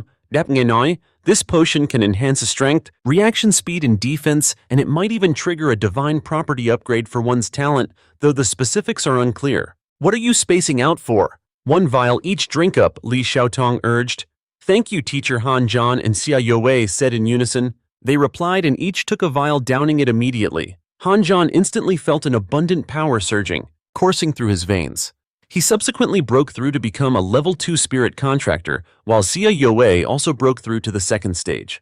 At the same time, she gained a new divine attribute, the heavenly will of the four symbols, which governs the four celestial phenomena of wind, fire, and thunder. And lightning unlocking the Zither piece, spring wildfire, and the Zither piece, six ding thunder and lightning.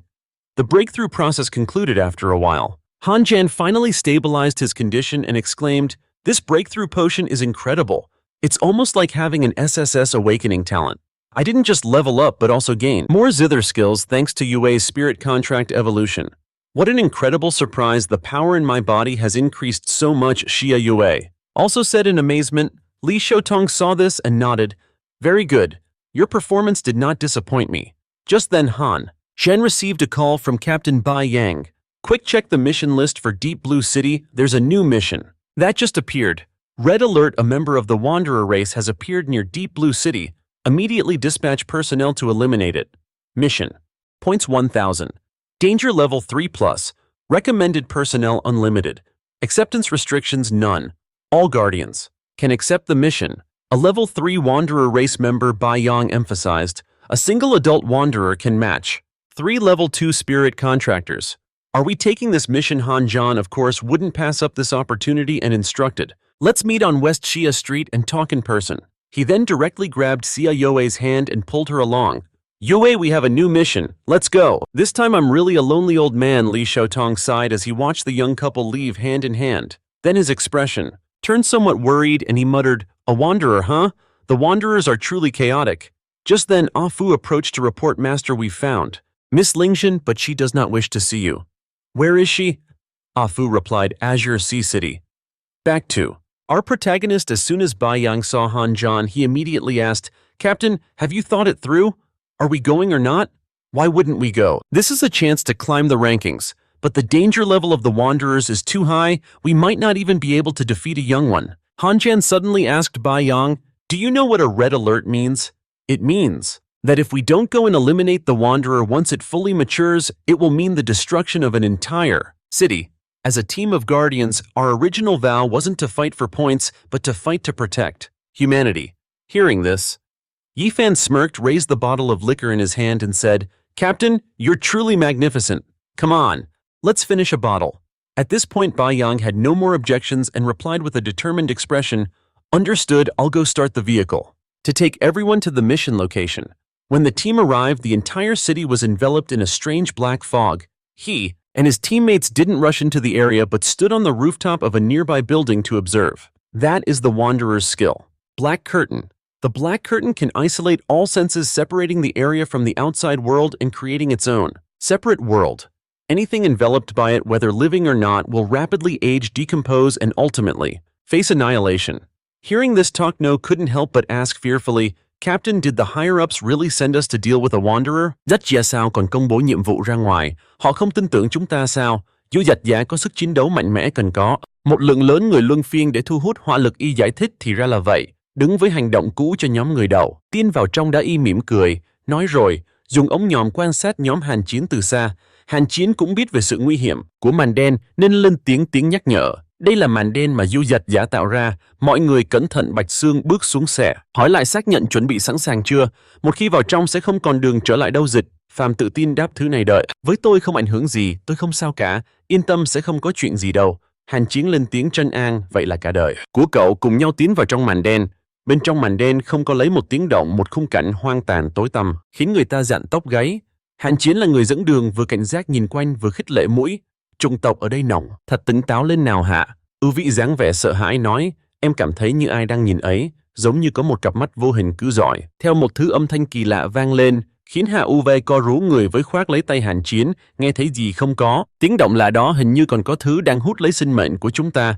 Bạch Xương về mặt vô cảm, nói màn đen có một khả năng gọi là cướp đoạt sinh mẹ, chỉ cần chúng ta ở bên trong sẽ liên tục bị hút năng lượng từ từ cho đến chết. Dịch Phàm không còn bộ dạng cả lơ phập phơ như mỗi khi, thay vào đó là sự nghiêm túc, nói theo tài liệu, "Chúng ta chỉ có nửa tiếng đồng hồ trong thời gian này, nếu không thể phá hủy màn đen từ bên trong, chúng ta sẽ trở thành thức ăn cho sự phát triển của Du Dạch." "Dạ, anh đang nói tới cái quả cầu đến đó sao?" Bạch Dương đưa tay chỉ về một hướng. "Đúng vậy, chính là nó." Dịch Phàm lên tiếng, xác nhận chỉ cần phá hủy nó là được. À, Hàn Chiến vừa dứt lời thì đột nhiên chân cầu bị lún xuống. Sau đó những thành viên còn lại cũng bị tương tự như thế. Bọn họ đang đứng trong một vũng bùn vậy nghiêm trọng, nhất là Bạch Xương, cơ thể Cô càng ngày càng lớn sâu, dù có làm thế nào cũng không thể thoát ra được thấy Bạch Xương, sắp sửa bị nhấn chìm dịch. Phàm nhanh tay túm lấy tay cô cố gắng lôi ra. Hàn Chiến cũng định tới giúp một tay thì bất ngờ, một rào chắn xuất hiện chia đôi 4 người, thành hai nhóm, một bên là Dịch Phàm và Bạch Xương, bên còn lại là Hàn Chiến và Hạ UV. Đây là kỹ năng thứ hai mà Du Dắt Giả ban cho bất kỳ vật thể nào ban tặng. Sinh mệnh. Hàn Chiến nhìn bức tướng khổng lồ trước mặt lên tiếng, giải thích ban tặng sinh mệnh là gì. Sinh mệnh có thể bị cướp đoạt, cũng có thể được bạn tặng. Những thứ được ban tặng sinh mệnh không chỉ giới hạn ở con người mà còn có thể là vũ khí, vật phẩm, thậm chí là mật đạt. Nếu vậy, chúng ta cùng nhau phá hủy nó. Dứt lời, HUV liền biến thành hình thái khe linh. Được cùng chiến đấu nào? Hàn Chiến đáp ứng một tiếng, rồi gầy một khúc nhạc tạo ra từng tia sáng tấn công bức tường, ngăn cách khiến cho nó nứt thành từng mảnh. Nhưng rất nhanh từng khối của bức tường lại nối liền lại với nhau như thế, chưa từng có chuyện gì xảy ra, khiến Hàn Chiến phải ngạc nhiên. Khả năng phục hồi mạnh thất, không thể hạ gục nó ngay được. Chưa dừng lại ở đó, chỉ trong nháy mắt hàng loạt những bức tường khác xuất hiện bao vây xung quanh Hàn Chiến. Hàn Chiến đang tập trung suy nghĩ cách thoát ra thì bất ngờ một sinh vật lạ từ phía sau bẫy vút tới chỗ cậu. Cũng may ngay lúc nó chuẩn bị chạm vào người thì Hàn Chiến kịp thời phát giác và né tránh sau màn tấn công. Hoặc sinh vật lạ kia tiếp tục bay thẳng xuyên qua bức. Han Chiến watched the creature disappear into the wall, a flicker of doubt in his eyes, thinking to himself, I couldn't have seen that wrong, could I? Was that really it? What was that thing? Han Chen didn't answer and instead moved quickly, urging, let's go now. Meanwhile, in another part of the area, as Han Chen's team entered the black curtain, Team X stood outside the safe zone, observing for a long while before they dared to act. Following Y's command, everyone slowly advanced into the black curtain. Looks like no one else is coming to be a scapegoat. Be careful, everyone, Y warned. A brown-haired man responded confidently, don't worry, Captain. We're all level 3 spirit contractors with level 3 contracted spirits. We'll definitely complete the mission. That's right, we can always retreat if things go south. Another team member agreed. But just as they finished their boast, disaster struck. The ground began to tremble and turn into a quagmire, and besides Y and the brown-haired man, everyone else was swallowed by the earth. Watch out, the brown-haired man yelled, peering through the thick dust and smoke. Seeing Y's silhouette, he rushed over and asked worriedly, Captain, are you okay? Y remained standing with his back turned. He was silent. The brown-haired man approached and patted his shoulder, but before he could even finish saying Captain, Y, as if possessed, said grabbed him by the throat. While the brown-haired man was still in shock, a bug crawled out of Y's head and flew straight into his eye. The man screamed in agony. At the same time, Defan and Bai Sheng were searching for a way to reunite with Han Qian and Xia Youwei. Along the way, Bai Sheng spoke up. Thank you. Defan followed the wall as he walked, remarking, this wandering specter wants to destroy us one by one, huh? It's a little interesting. Suddenly, Bai Xiang asked, can't you feel those invisible threads? Defan chuckled in response. Of course I can, but they can't do anything to me. I'm so jealous. Possessing an SSS awakening talent like that must be nice. You never have to worry about life or death. Jealous isn't being unable to die a punishment in itself. After fumbling around for a while, Yima Daifan finally grew frustrated. We can't get out at this point. Might as well just forget it. Who says we can't get out? Defan looked at Bai Sheng with surprise. You have a way. Bai Sheng walked over, touched the wall, and used her ability brainwashing words. Wake up! You're all just lifeless mud. Instantly the walls began to crack and then crumble. Tadi, right before their eyes, a familiar silhouette emerged from the thick dust. Captain Bai Xiang was still uncertain. Sai? When she suddenly screamed in terror. Captain, look out! Hearing Bai Xiang's voice, Han Qian turned his head just in time to see massive boulders flying toward him. He leaped high into the air, successfully avoiding being crushed to death by the rocks. Han Qian breathed a sigh of relief and looked at his comrades. Bai Xiang, so you two are here too. Captain, I just used my talent to break the maze. It hasn't gone far, Bai Xiang said, as she ran toward Han Qian, not noticing a giant stone fist. Atsa, hurtling straight for her and Daifan from behind. Bai Xiang, Defan, behind you, Han Qian yelled. Then moving at top speed, he dashed forward and shattered the stone hand just before it could touch Bai Xiang and Defan. Facing the colossal monster, Han Qian immediately used Harp Song Rising Wind, creating a whirlwind to counter its shockwave. His power was clearly undergoing a spirit contract evolution. Although no one was killed, the destructive force from the monster's skills still. I sent Defan and Bai Xiang flying backward. Han Qian analyzed the situation. All these monsters are Tai summoned by the wandering specter. We have to destroy its true body quickly. After it opened the black curtain, its essence received a divine property upgrade, merging with this entire world. Màn đen, rồi chỉ còn lại quả cầu. Đến này thôi, chỉ cần phá hủy quả cầu là có thể tiêu diệt. Du Dịch Gia yên tâm, chúng tôi sẽ hỗ trợ anh. Dứt lời, Bạch Dương cùng Dịch Phàm bay lên phía trước. Hàng Chiến con quái lúc này không cho được mà tiếp, tức lao lên tấn công Dịch Phàm. Thấy vậy liền kích hoạt kỹ năng bất tử, vừa chặn lại một đấm của quái vật vừa nói với Hàng Chiến: đội trưởng, bất tử của tôi chỉ có thể chịu được 6 lần thôi, anh nhanh nghĩ cách đi, cố gắng chút nữa tôi sẽ đi tiêu diệt bạn thể. Dứt lời, Hàng Chiến liền một mạch chạy thẳng tới chỗ của quả cầu, đến kích hoạt cấm khúc luật định lôi điện. Một đạo sét từ trên trời giáng thẳng vào quả cầu, đến con quái đá đứng gần đó đang chuẩn bị từng chiêu bị ảnh hưởng từ tia sét, làm cho bay MC trên bề mặt của quả cầu đến bắt đầu xuất hiện những vết giằng nứt, những vết nứt ngày một lớn, và rồi bùm, qua cầu đền vỡ thành từng mảnh. Dịch Phàm thấy cảnh này thì nở nụ cười rạng rỡ, hô lên thẳng rồi. Chỉ là còn chưa được tận hưởng niềm vui chiến thắng được bao lâu thì anh ta nghe thấy tiếng hồ khấn Dịch Phàm chạy mau. Hàn Chiến tự miệng phun ra một ngụm máu tươi, bừng bị một cánh tay đâm thủng yếu ớt, nói: lũ nhân loại hèn mọn bốn bay, sẽ không ai chạy thoát được đâu. Chủ nhân của cánh tay vừa tấn công.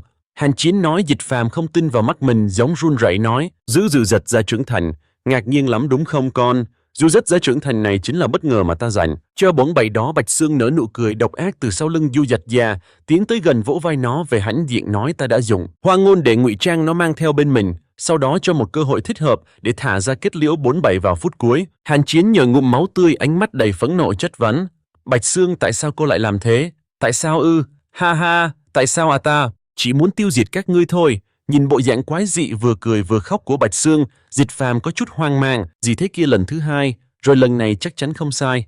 Đây là lần thứ hai tôi thấy nó. Dịch Phàm quay sang nhìn Hàng Chiến: lần thứ hai gì? Anh biết chuyện gì? Sao Bạch Xương cô ấy bị ký sinh rồi? Vừa rồi tôi thấy trong con ngươi của cô ấy bóng dáng của con trùng màu bạc, chính là trung thực trong truyền thuyết. Trùng thức là một loại trùng tộc cấp 4, nhưng có năng lực vô cùng khủng khiếp, là thực não. Bất kỳ sinh vật nào bị trùng thức xâm nhập vào não, thực não sẽ chiếm đoạt hoàn toàn cơ thể, hoàn toàn kiểm soát sinh vật đó ký sinh vào nó. Không chỉ vậy, nó còn có khả năng sinh sản vô tính và phân tách. Trong lịch sử Lam Tinh đã từng có một cường giả cấp 7 bị trung thực xâm nhập vào não Han, đã tàn sát cả một thành phố mà hắn vốn dĩ phải bảo vệ sinh linh, đổ thán sát chết la liệt. Cuối cùng tổ chức đã phải bỏ ra vô số thời gian và công sức để tiêu diệt hắn, tổn thất vô cùng nặng nề. Loại chủng tộc này đáng ra đã bị tiêu diệt hoàn toàn từ 32 năm trước tại chiến khu số 1 rồi. Vậy tại sao giờ nó lại xuất hiện ở đây? Dịch Phàm nghe Hàn Chiến giải thích, xong lập tức đứng ra phía trước, giang tay ra, đồng thời nói: đội trưởng, anh đi trước đi, tôi sẽ dùng thiên phú bất tử để che chắn chỗ. Anh. Hàn Chiến lắc đầu, đáp: không chạy được đâu. Màn đến cửa Du Dật Gia trưởng thành, sau khi hấp thụ Du Dật Gia có non, vừa chết đã mở rộng phạm vi lên gấp 10 lần rồi. Với tốc độ hiện tại của chúng ta, chưa kịp chạy đến rìa màn đen thì đã bị nó đuổi kịp vào tàn sát rồi. Dịch Phàm, chỉ cần anh giúp tôi kéo dài thời gian bằng một khúc nhạc là đủ. Cùng lúc đó Hàn Chiến bắt đầu nhắm mắt lại, kích hoạt kỹ năng trị thương vết thương ở bụng, theo đó dần dần liền lại. Bạch Xương thấy thế hệ shouted in alarm: This is bad. Stop him now. The mature drifter followed the command and shot a palm strike towards Han Zhan. Yivan immediately activated a shield skill for Han Zhan.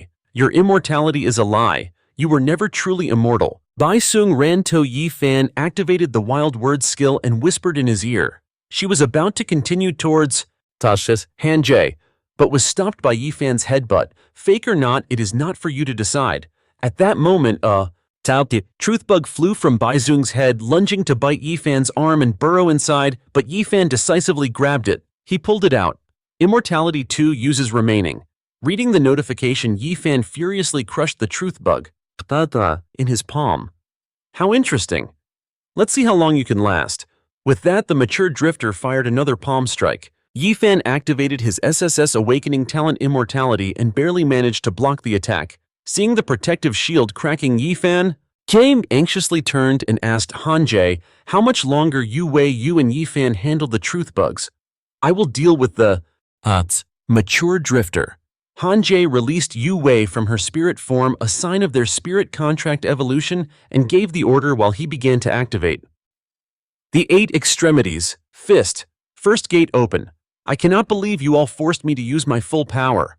Han Zhan stomped his foot on the ground for momentum, then leaped towards the mature drifter, unleashing a full power punch that created a colossal pillar of light. It appeared with immense destructive force, but unfortunately it missed its target as the mature drifter had managed to dodge in time. A human so young with such powerful combat strength.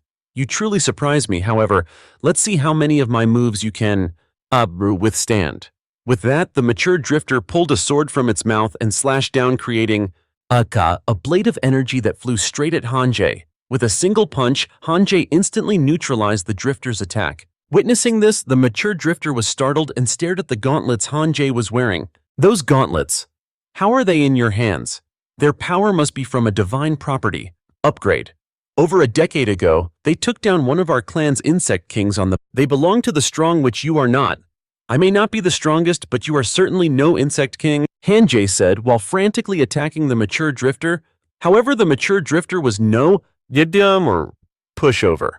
It gracefully dodged Han Zhan's attacks while constantly taunting. The fact that someone gave you these gauntlets shows your relationship. Being with that person is not ordinary. If so, killing you will surely cause him great pain. This excites me. Well, immensely. And so the two continued to be locked in a stalemate until the mature drifter took a punch from Han Zhan. Did down? While Han Zhan took a sword strike from the mature drifter, forcing them to temporarily separate. Damn it, I have to. I destroy it before it completely absorbs the energy of the larval drifters. Otherwise, there will be no chance of victory. There is only one chance and only one life. I cannot drag this out any longer.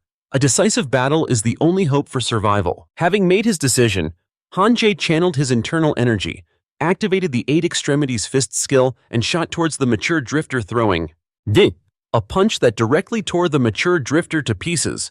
You lose, Han Zhan said arrogantly. No, the loser is you. Instantly, the scattered parts of the mature drifter gathered back together and reformed. It took the form of the mature drifter once again. Brat, it is all over now, the mature drifter said smugly. He said. The black aura surrounding him grew denser. Just then, Ifan ran over to report Captain Whitebone. Hai has disappeared? What? Just as Han Zhan turned to look at Ifan, hundreds of chains flew out, trapping Ifan and Xia Youwei, making it impossible for them to escape.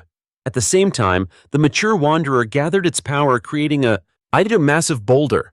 No one can leave this place. You will all die. With that, the mature wanderer hurled the giant rock straight at Han Zhan's group. The boulder looked no different than a meteor hurtling towards them. Yet again, it was Ifan who stepped forward, using all his strength to catch the boulder while urging Captain Run now, his immortality. The weight of the boulder grew heavier by the second. Ifan could feel he wouldn't last much longer. Every joint felt like it was about to shatter, but for his comrades he stubbornly held on, unable to stop himself from screaming in pain. This is bad, Ifan's about to break. Han Zhan knew this but was powerless to help. Just then a familiar voice rang out.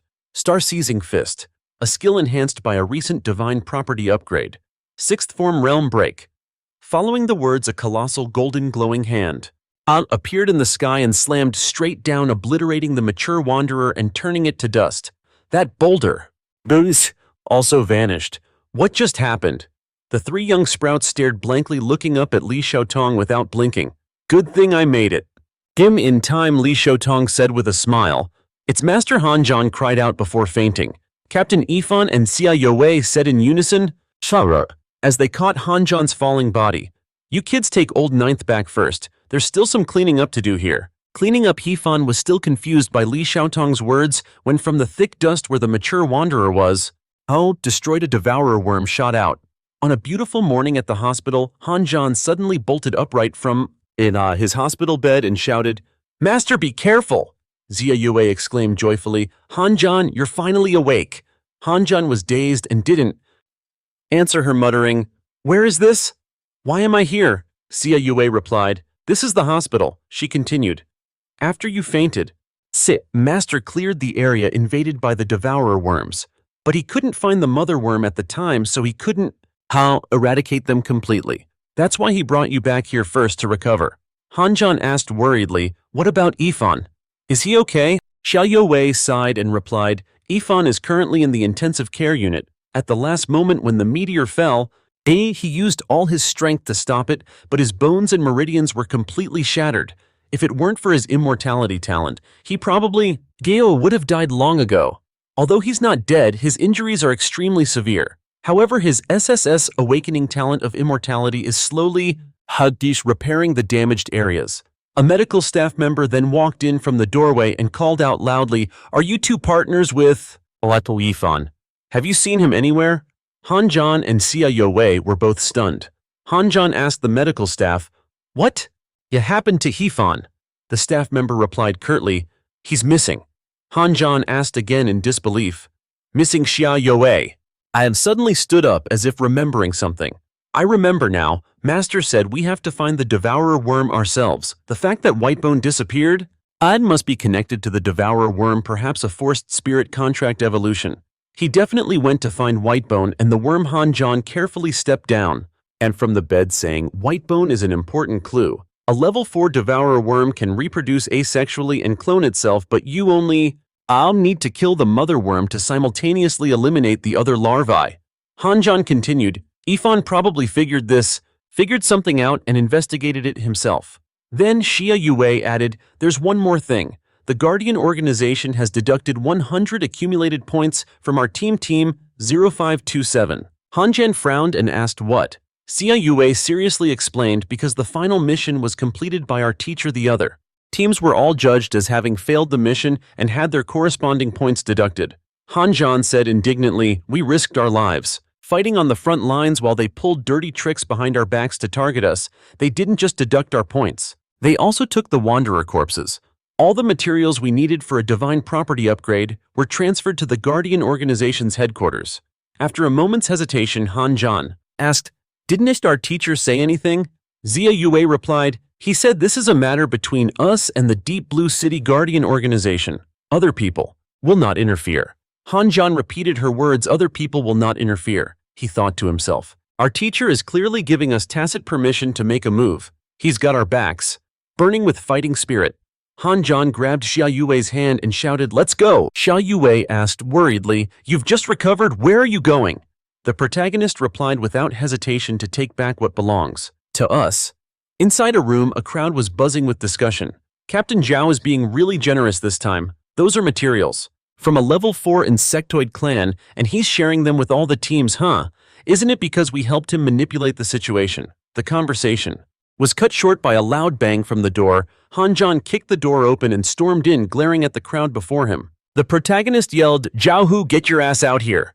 One of Zhao Hu's lackeys stepped forward, saw Han Zhan, and answered with a sneer, "Captain Han, why'd you show up without any warning?" Han Zhan impatiently repeated his demand, "Tell Zhao Hu to get out here." Zhao Hu's lackey moved one hand behind his back, hiding something, and said in a challenging tone, "Ha ha, Captain Han, you've got a lot of nerve. You'd better watch your mouth." As he spoke, Zhao Hu's lackey subtly revealed a dagger in his hand. He lunged forward, yelling, "This isn't a place for you to run wild," but before he could even act, Han Zhan struck him with a single blow. A loud smack echoed as the man's face met the floor. Zhao Hu's lackey was knocked flat by Han Zhan, who radiated an intense aura and said, "Has anyone ever told you that your smile really makes people want to punch you?" The surrounding crowd started murmuring again. "He went down in one hit. That must be the power of an SSS awakening talent. So brutal.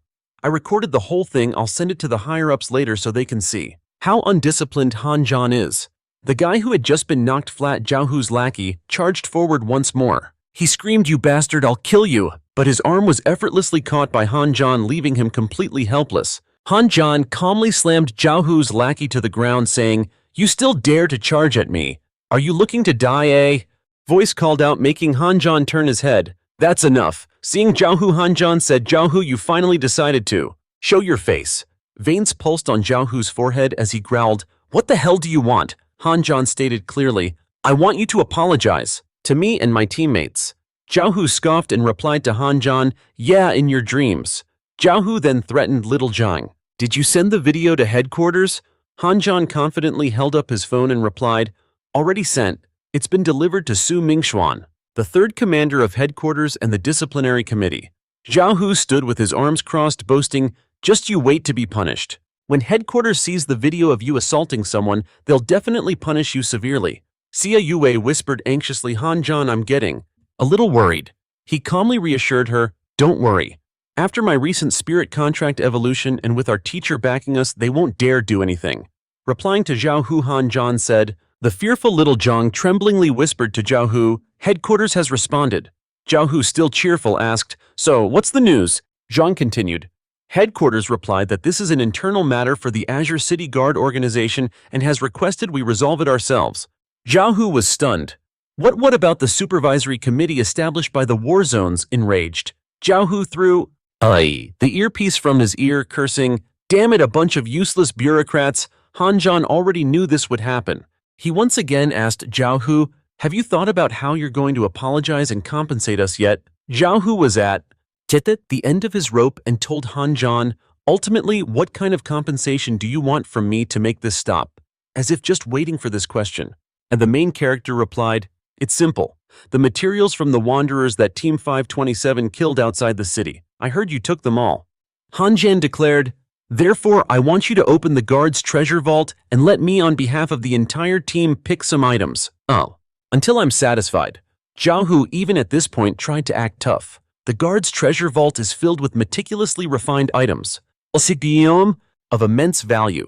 This is absolutely forbidden. Han Zhan patiently negotiated, "Forbidden? I only have 2 hands. At most I can only carry a few items. If you can't even agree to this request, Team Leader Zhao, I will seriously doubt your sincerity." Zhao Hu broke out in a cold sweat and hesitated.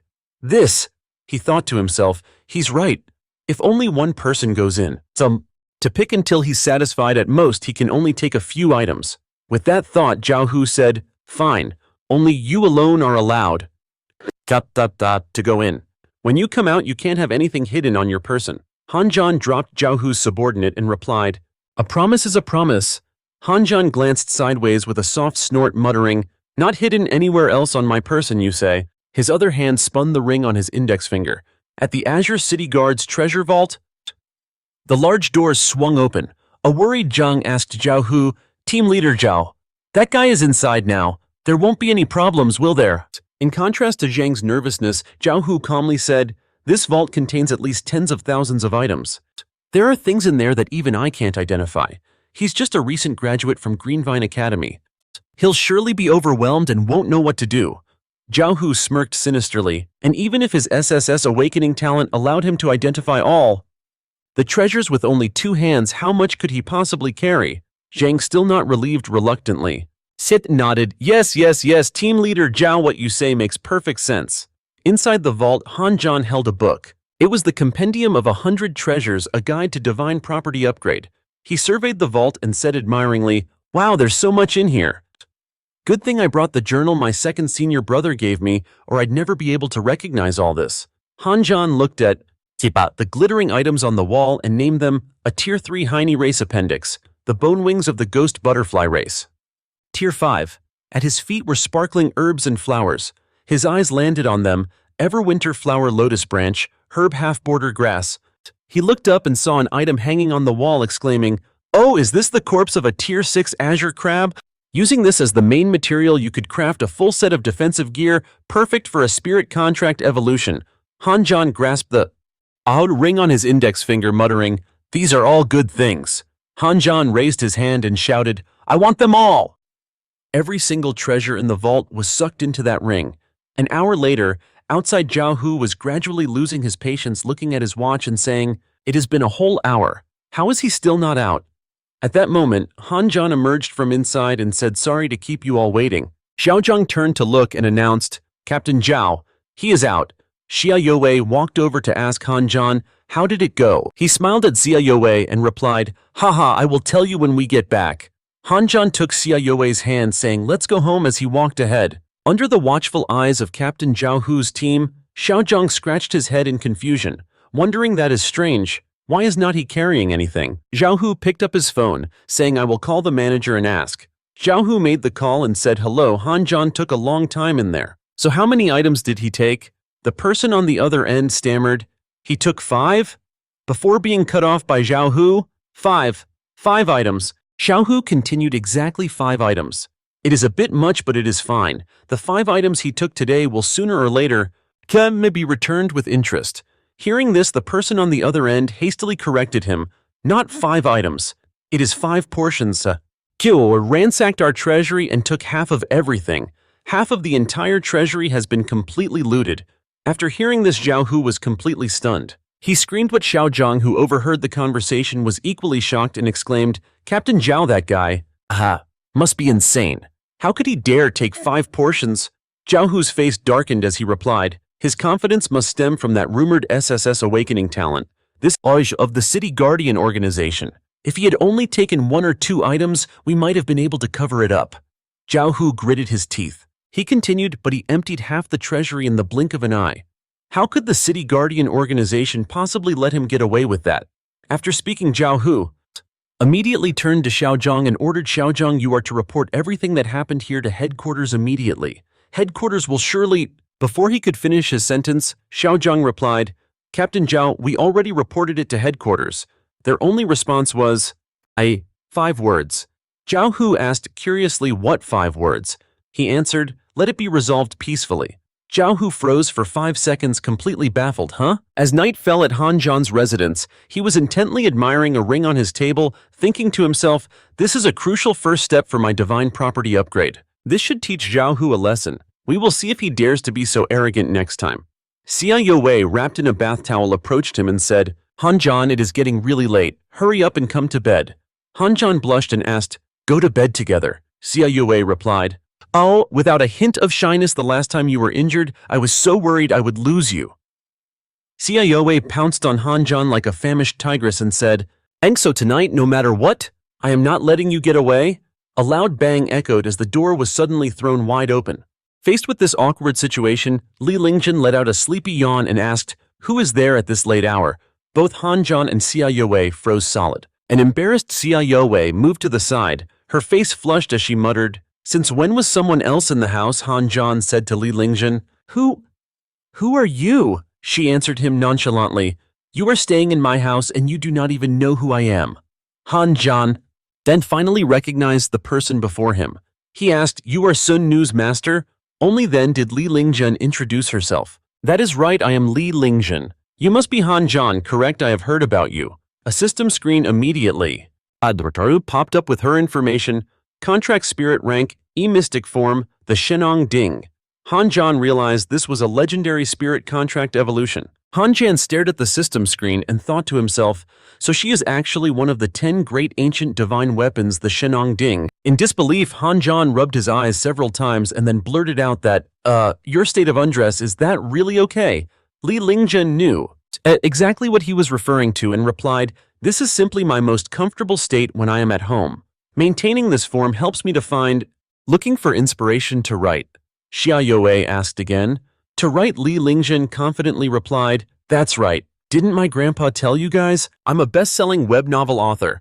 After saying that, Li Lingjun righteously closed in on Xia Youwei and continued, "Oh right, I interrupted you too earlier. Do you want to continue?"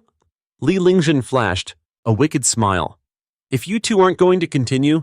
Li Lingjun turned to Han Zhan, her eyes sparkling, and said, "Then shall we continue?" Han Zhan was completely baffled. Xia Youwei grabbed Li Lingjun's shoulder and asked, "Hold on a second. You two just met. You don't have any kind of emotional foundation. How can you rush into things like this?" Li Lingjun turned and asked in return, "Why would you need an emotional foundation for a spirit contract evolution? It's just a simple contract, that's all." Xia Youwei was startled. She asked again, "You mean just signing a contract?" Not understanding her implication, Li Lingjun replied, "Yeah, what else?" Xia Youwei bashfully lowered her head. Han Zhan spoke to Li Lingjun, "Your E-rank talent truly possesses a divine quality. If you form a contract with me, I can use my Divine Illumination to help you achieve a second awakening." "Really?" Li Lingjun replied ecstatically. Li Lingjun immediately began to make an unspeakable gesture. "Let's hurry up and sign the contract," she said eagerly. Seeing Li Lingjun's haste, Han Zhan shouted in alarm, Wait, what are you doing?" Li Lingjun simply replied, "Signing the contract." A blushing Han Zhan grabbed her hands to stop her. "What does signing a contract have to do with taking off your clothes?" Li Lingjun stated her reasoning matter-of-factly, "I'm a best-selling author. In my novels, the process of signing a contract always requires intimate close-quarters contact to complete." Both Han Zhan and Xia Youwei stared blankly at her. Han Zhan sighed in resignation. "Looks like I'll have to enlighten you a little." He raised his hand and a chain of light materialized and encircled the two of them. "Divine Illumination," Han Zhan commanded. Instantly, an ancient power within Li Lingjun was unleashed from her body. Ancient divine artifact, Shenong Cauldron. Li Lingjun cried out, hugging herself. "It's so hot. I feel a current of heat flowing into my body." She continued, "This feels amazing." The status window popped up. Li Lingjun, SSS-Rank Spirit. Form transformation, Ancient Divine Artifact, Shenong Cauldron. Divine Property Upgrade. Refined to True Form. Refined to True Form allows one to place heavenly treasures rich in spirit energy or materials from the insectoid race into the activated Shenong Cauldron to smelt all creation and absorb its essence, ultimately condensing the spirit energy and restoring their true forms. Han Zhan stared at the screen in shock. Refined to True Form. This talent can actually extract spirit energy. Doesn't that mean I can easily obtain pure spirit energy for enhancement and breakthroughs in the future? The glowing aura around them faded, and everything returned to normal except for Li Lingjun, whose clothes were now in disarray. Overjoyed, Li Lingjun couldn't believe it and wondered aloud, This is my SSS awakening talent, Han Zhan affirmed. Your talent is excellent. Why don't we test it out right now, Xia Youwei said shyly. You two. Go on, I'm just going to get a glass of water. As she left the room, Xia Youwei muttered, I can't believe this little sister's spirit contract evolution resulted in a divine-level spirit. This is truly surprising. Just as Xia Youwei was about to pour some water, she heard sounds coming from the room. The words were rather suggestive, making her blush furiously. Are you done yet? I'm going to put it in now. Wait, slow down a little. Hurry up. Ouch, followed by another sound. That made Xia Wei turn her head back. All right, put it in here. I'll put it in here. Hold on, it's full now, stop doing that anymore. Xia Wei burst open the door and yelled, It's past midnight. You guys inside the room? Han Zhan was holding all sorts of rare herbs and precious treasures, feeding them to Li Lingjun, who was in her alchemy furnace form. Han Zhan turned and saw Xia Wei come in and asked, What's wrong? Xia Wei shyly scratched her head and replied, Nothing. She felt a pang of guilt, thinking, so they were just refining materials by putting ingredients inside her. Li Lingjun shouted from her furnace form, It's refined. All right, I've got it. Han Zhan held the successfully refined product and praised it. How did you refine so much? You're incredible, Xia Wei asked curiously. This is Han Zhan explained. It's a spirit energy pill. It provides a minor divine property upgrade by increasing one's spirit energy by 1%. Xiao Wei was shocked. That's amazing. Li Lingjun reverted to her human form, pounced on Han Zhan and yelled, Han Zhan, the alchemy fire inside me hasn't been extinguished yet. Li Lingjun clung to Han Zhan like a somewhat heavy body pillow. Zhan Li, Lingjun whined. Hurry up, the true refining fire is still burning. Help me put it out. Han Zhan blushed and exclaimed, Hey, stop it. Han Zhan grabbed Xiao Wei's hand and said, Wei, help me. Li Lingjun yawned sleepily and drooled. Xiao Wei let out a huge yawn. Li Lingjun's face flushed, feeling as if she were soaking in a hot spring. She mumbled, This feels so good. I feel like I'm ascending to heaven. Han Zhan let out a hiccup. Xiao Wei whispered vaguely, John, can I too? Li Lingjun was speechless and could only yawn. The three of them were up to something all night long until the morning. The next morning, Han Zhan, flanked by the two women, looked exhausted. We were at it all night. Li Lingjun stood up and praised Han Zhan. I didn't expect you to be so skilled and knowledgeable. Xia Wei chimed in with her own praise. This exchange has made me feel the power in my body become much purer. It's like a spirit contract evolution. Han Zhan put on his shoes and stood up. All right, let's get to the important stuff. Li Lingjun asked curiously. What important stuff? Han Zhan answered. We need to investigate the absorbing mother bug and find the missing members of Team 0527. She asked again, who's missing? Xia Wei held up a photo of Bai Xiang and said her. Li Lingjun looked at the picture thoughtfully and said, I think I've seen her before. Doesn't she usually come to the dance studio to practice at night? Xia Wei asked in surprise. How would you know that? Li Lingjun replied pensively, Because I go to that dance studio frequently. The Wifing dance studio is the biggest one in all of Quanlam City. You guys didn't know, Han Zhan said. That's great, I can't believe we got a lead this fast. Han Zhan held up a spray bottle and spritzed them both. He said, Put this on. We're heading to the Wifing dance studio now. Li Lingjun pinched her nose and asked, What is this stuff? It smells terrible, Han Zhan replied. It's a rhododendron mist. The insectoids are extremely sensitive to it. When they smell the rhododendron, their minds become incredibly agitated. It can even trigger a chaotic version of an SSS awakening talent, in the making them go completely berserk. At the Wifing dance studio, the room was filled with glamorously dressed women dancing. Han Zhan walked up to the bar and asked the bartender, Hello, is there a girl here named Hong Oanvi? The bartender asked. Hong Oanvi. The bartender was a tough-looking guy with a facial scar. He gave a sinister smile and replied, Well now, customer? Did you just say Hong Wanvi? Han Zhan repeated himself. That's right, Hong Wanvi. When everyone heard the name, froze for a moment upon hearing the name. The bartender, whose expression was just surly, suddenly beamed and raised the bottle of liquor in his hand high into the air and shouted, "This guest, Hong Wan V said he'll cover the tab for everyone here tonight, buying out the whole party." The surrounding crowd erupted in cheers as Han Qian asked suspiciously, "What's going on?" The bartender chuckled and explained yesterday a customer came in and ran up a huge tab. Afterwards, he said someone would come and that all they had to do was say the 3 words Hong Wan V to cover the party and pay off his debt. Ha Yuvi asked in confusion who would do that. "Someone so shameless," Han Qian replied without missing a beat. "It's definitely Dutch Fam." The bartender then brought out a wooden box, handing it to Han Qian and saying, "This is what that man left for you. He told me to give it to you personally. I tried to see what was inside, but I couldn't get it open." Han Qian asked curiously, what is it?" as he opened the box with ease.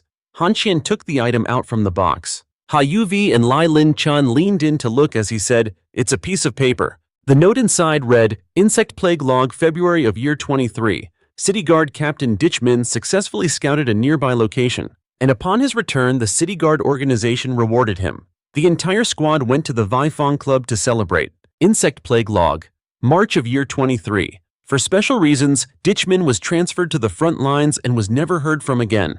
That same month, Vice Captain Tru Ho took his place as captain. The mother broods of the corrosive worms have a reproductive and asexual division cycle of 1 month. Each month they divide into a single offspring, killing the mother host. All the new offspring will then perish. After reading, Lai Lin Chan asked, "So your comrade left this for you. What is he trying to tell you?" Han Qin spoke up. "The mother brood's division started in February, which means there are now a total of 7 parasitized individuals." Li Lin Chan realized. "So that's what it means." Han Qin said to Lai Lin Chan and Ha Yuvi, "Everyone wait here for a moment, my stomach feels a bit off. I need to use the restroom." In truth, his senses sharpened by his spirit contract evolution had already detected a threat inside. A man in a green suit was already there. As he passed, Han Qian intentionally bumped into the man to confirm his suspicion. He said, "Make way, I'm in a hurry." While Han Qian was relieving himself and muttering, much better," the man in the suit stopped in his tracks. He wondered to himself, "What's that smell?" The man in the suit whipped his head around, glaring at Han Qian with eyes as cold as steel veins bulging on his forehead. He snarled, "Disgusting. It's the smell of rhododendron." The man in the suit then charged forward, throwing a punch toward Han Qian and screaming, "I hate rhododendrons more than anything." Han Qian merely gave him a cold look as if observing a buzzing fly. His SSS awakening talent made the fight trivial as he casually launched a palm strike, sending the man in the suit flying 8 meters back. From the man's eyeball, a tiny creature shot out. Han Qian caught it in his hand, muttering to himself, "A flesh-devouring insect." The captured insect continued to squirm relentlessly. Thanks to a recent divine property upgrade that coated his hands in a protective energy, Han Qian applied a precise amount of force, causing the insect. Hearing the loud commotion outside, Ha Yuvi and Lai Lin Chan rushed into the men's restroom. Ha Yuvi asked urgently, "What happened? What's going on?" Ha Yuvi looked at the unconscious man in the suit on the floor and asked Han Qian, "Did you do this?" He replied, "A flesh-devouring insect had taken the owner of the Vi Fong Club as its host, but I've already dealt with it." Ha Yuvi said thoughtfully, "There are 7 hosts and now 1 has appeared. I wonder who the remaining ones could be." Lai Lin Chan continued her thought based on the handwriting in the note. "In my experience, the villains are often those close to the main character. You guys should look at the members of Dai's team. Min, there's a high probability they've been infested too." Han Qian quickly made a decision. "Let's leave this place first and then go look for new clues." Before Han Qian could even step out the door, a handsome man with a knife charged straight at him, shouting as if he had a vendetta. "Out of a slain father, Han Qian, I'll kill you."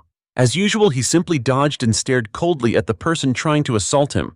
This time Han Qian used a lightning kick to send his opponent flying about 7 feet. Once again, a strange creature shot out from the man's forehead. Han Qian used a single palm strike to turn that strange creature to ash and dust. Li Lin Chan, watching this scene, couldn't help but break into a cold sweat, saying it's the corrosion worms again.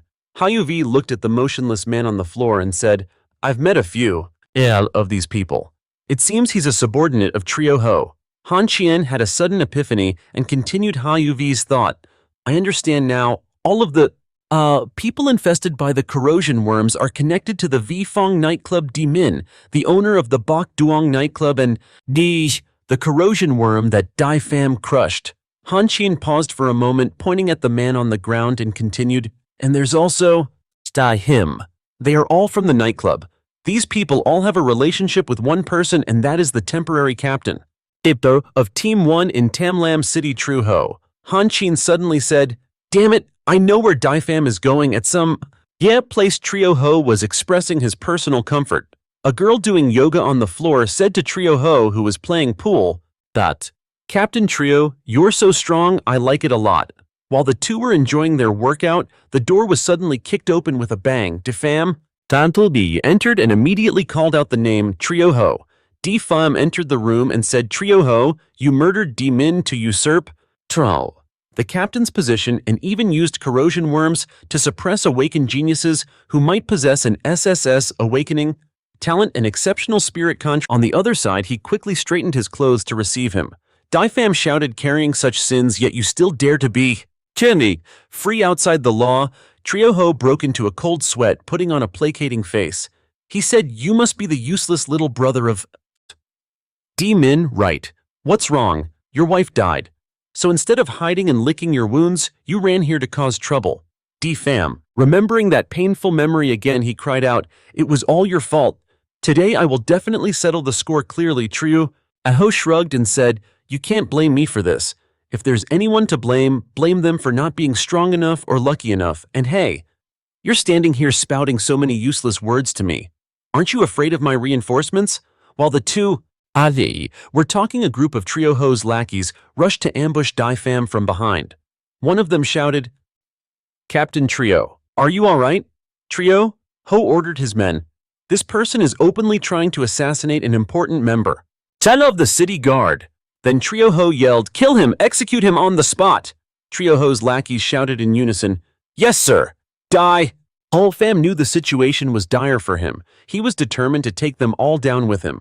Dai Pham screamed, the villain plays the victim. I'll risk my life against you all. Just then Han Qian and his teammates burst through the door, flying in like a god, a savior in a time of crisis. Trio Ho's lackeys were sent flying over 30 feet by Han Qian's power, which had clearly undergone a divine property upgrade, and they could only scream, Trio Ho broke into a cold sweat when he saw the familiar face. He mumbled, Han Qian. Dai Pham saw his brother right in front of him and couldn't believe it. He said, Han Qian, you guys are here. Han Qian looked back at him with a warm gaze. We not coming? Am I supposed to just stand by and watch you get surrounded? Defan looked on with a puzzled expression, scratching his head in confusion. Meanwhile, Zhao Hu's lackeys were losing their patience watching the two dally. One of them spoke up, Captain Han, are you sure you want to side with this assassin? That's just asking for a death wish. Han Zhan calmly replied, This is a personal grudge between us and Zhao Hu. Anyone who doesn't want to die should step aside now. Their morale surged, of course. They shot back without a moment's hesitation. Wise words are wasted on someone who deserves to die. Zhao Hu's entire crew then chaotically rushed forward. Like moths to a flame, they screamed, then die. Han Zhan snorted, a slight smirk on his face. Villains really shouldn't monologue. And the result was that before Zhao Hu's lackeys could even make a move, they were met with Han Zhan's lightning-fast punch, a skill that had clearly undergone a divine property upgrade. The whole thing was over in less than a minute. By the time Han Zhan landed back on the ground, Zhao Hu's crew was already scattered all over the floor. Defan stared at the scene, completely dumbfounded. He thought, it's only been a short while since we last met, but his combat skills have improved so much again. Li Lingjun pointed at Zhao Hu, who was already trying to make a run for it, and shouted to Han Zhan, Zhao Hu's getting away. Han Zhan finished her sentence. He's not getting away. He blocked Zhao Hu's escape route and said, time to pay the price, Zhao Hu. Seeing no way out, he barely managed to utter a single word. In the next second, Zhao Hu finally got a taste of the lightning-infused punch from Han Zhan. Even while coughing up blood, Zhao Hu defiantly spat, damn it, you dare. At that moment, Zhao Hu collapsed to the floor. A strange insect flew out from his forehead. Han Zhan glanced at the bizarre creature and muttered, so it's finally out? Huh? A failed spirit contract evolution, perhaps. The protagonist launched another punch, this one aimed at the strange creature. He then looked at the large hole he had just created in the wall. Thắc mắc không phải là con chúa? Sao đám đàn em của triệu hồ nháo nhào lên? Hàn Chín, cậu dám giết chết Triệu đội trưởng? How audacious. Don't you realize the City Guard is the most powerful organization in Deep Blue City? He was a captain under the City Lord of Deep Blue. Han Zhan suddenly grasped the situation and muttered, "We're screwed. It looks like we've walked right into a trap." Half an hour earlier, in a certain office, the City Lord's secretary held a stack of papers. She informed him, "Sir, there is a document that requires your signature." The man in the chair, the City Lord, slowly turned his head. A strange creature was attached to his forehead, its tail twitching erratically. The City Lord looked at his secretary and said, "Oh, bring the documents over here." The secretary stared at him, trembling. She stammered, unable to form a complete sentence. "Sir, on your face is—" Immediately after, a blood-curdling scream echoed through the office, likely from the secretary. Back with Han Zhan's group, he said to the others, "I have a very bad feeling about this." The protagonist began planning with, "Everyone, the three of you need to get out of here now. Go find our master, he might be able to help us resolve this crisis." But Xia Youwei disagreed. She interjected, "No, whatever happens, I'm facing it with you." Han Zhan grabbed her hand and insisted, "No, my SSS awakening talent makes me their real target. There's no more time, you have to go now." Meanwhile, the City Lord emerged. He handed the papers to a guard and commanded, "Issue the order. The City Guard Alliance of Deep Blue Squad 527's Han Zhan is suspected of assassinating the captain of Squad 1 Zhao Hu. Issue a citywide arrest warrant." The guard acknowledged the order, replying, "Yes, sir." The City Lord let out a sinister chuckle, muttering to himself, "I didn't expect the bait to be taken so quickly. The fish has finally taken the hook." Han Zhan stood with his back to the others in the room. He thought, "I have to separate from Youwei and the others. Otherwise, they'll be dragged into this." Suddenly, he heard a strange noise. Looking around curiously, he murmured, An old man with snow-white hair appeared. Standing on a giant flying disc and looking down at Han Zhan from above, he clasped his hands behind his back. He spoke with arrogance. "Han Zhan, you killed a key member of our organization, so why haven't you surrendered yet?" Then he yelled loudly, "Kneel!" After his shout, an invisible force slammed down, forcing Han Zhan to his knees. The scene shifts to a poetic meadow. In the center was a small pavilion, likely for relaxation, and inside Li Xiaodong sat leisurely sipping tea as he began to speak. To the person across from him, "So mysterious, we are old friends. So why continue to hide your face like this?" The person opposite him was shrouded in a black cloak and looked quite enigmatic. He spoke up, "You don't seem to be in a rush at all." Li Xiaodong paused and asked in a hurry, "Why should I be in a hurry?" The man in the black cloak replied, "Because the successor you've chosen has been ensnared, and furthermore the evidence is undeniable. Tomorrow he will be publicly executed." Upon hearing this, his attitude shifted immediately as he tightly gripped the teacup he had yet to drink from. Li Xiaodong seemed a bit irritated and said, "Must you really target an old friend this way?" A wild beast seemed to stir within his heart. The cloaked figure brazenly pointed at his face and exclaimed, "Even if you kill this quantum state clone of mine, it will be completely useless. Old Sheng has prepared countless quantum state clones just like this for every one of us, hasn't he?" Li Xiaodong's expression shifted in an instant and he replied with a gentle smile, "Look at me.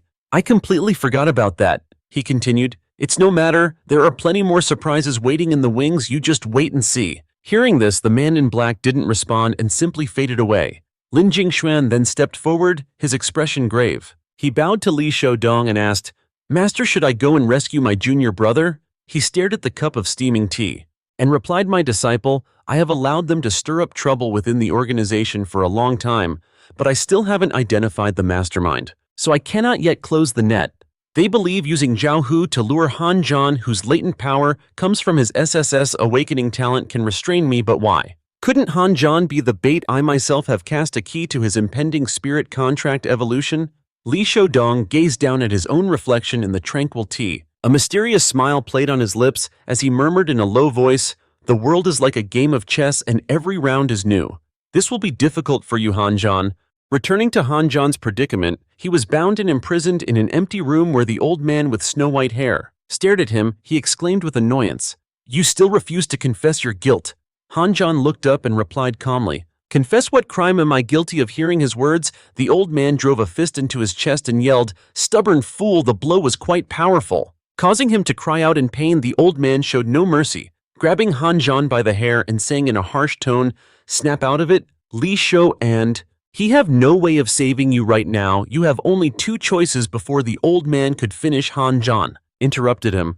First, join us. You don't need to know who we are. You just need to know that what Li Shou and he have represents the past while we represent the future. Second, you can continue to resist, but in just a day you'll be split in half under the executioner's blade. He stared directly into the old man's face and yelled so the corrosive Level 4 insect was something you people intentionally let Yi Ming find and bring back to Deep Blue City, right? The old man answered. You could say that to us, the insectoids are not enemies with proper handling. They essentially become a divine property upgrade for our arsenal. Powerful tools that can accomplish the impossible. Han Zhan smiled and said, so that's what this is all about. Now I know what to choose. The old man wondered aloud. Oh, so that's your choice. Han Zhan replied. I choose the third option. Utterly annoyed by his cheeky response, the man growled, you're courting death. The next day in a vast public square, a massive screen was displayed on a building's exterior. It was broadcasting a news report about Han Zhan's capture. Breaking news, Captain of Squad 0527, Han Zhan has betrayed the organization and assassinated a key figure of the organization and will be executed today. From a building across the square, the city lord leisurely watched the news as one of his soldiers stood behind him and reported, My lord, everything is prepared. We will proceed at the designated time. He then changed the subject, asking, what about yesterday? Have those 3 who escaped been captured yet? The soldier began to sweat, stammering in his reply, Not yet. They are extremely cunning and it's highly likely that they've hidden inside that villa The city lord raised a hand, cutting the soldier off and frowning as he said, Enough, continue. Your search. The soldier bowed his head and replied, Yes, my lord. The city lord gazed over at Han Zhan, who was about to be executed, and mused, the time is almost upon us. Why is he still so calm? Does he still have a trump card? Perhaps some kind of hidden divine property upgrade? Han Zhan scanned his surroundings, his mind filled with questions. My master hinted that I should just let them proceed, that he would protect me from any trouble. Why would he suggest that? Could it be that he already knew everything and has been setting a trap all along?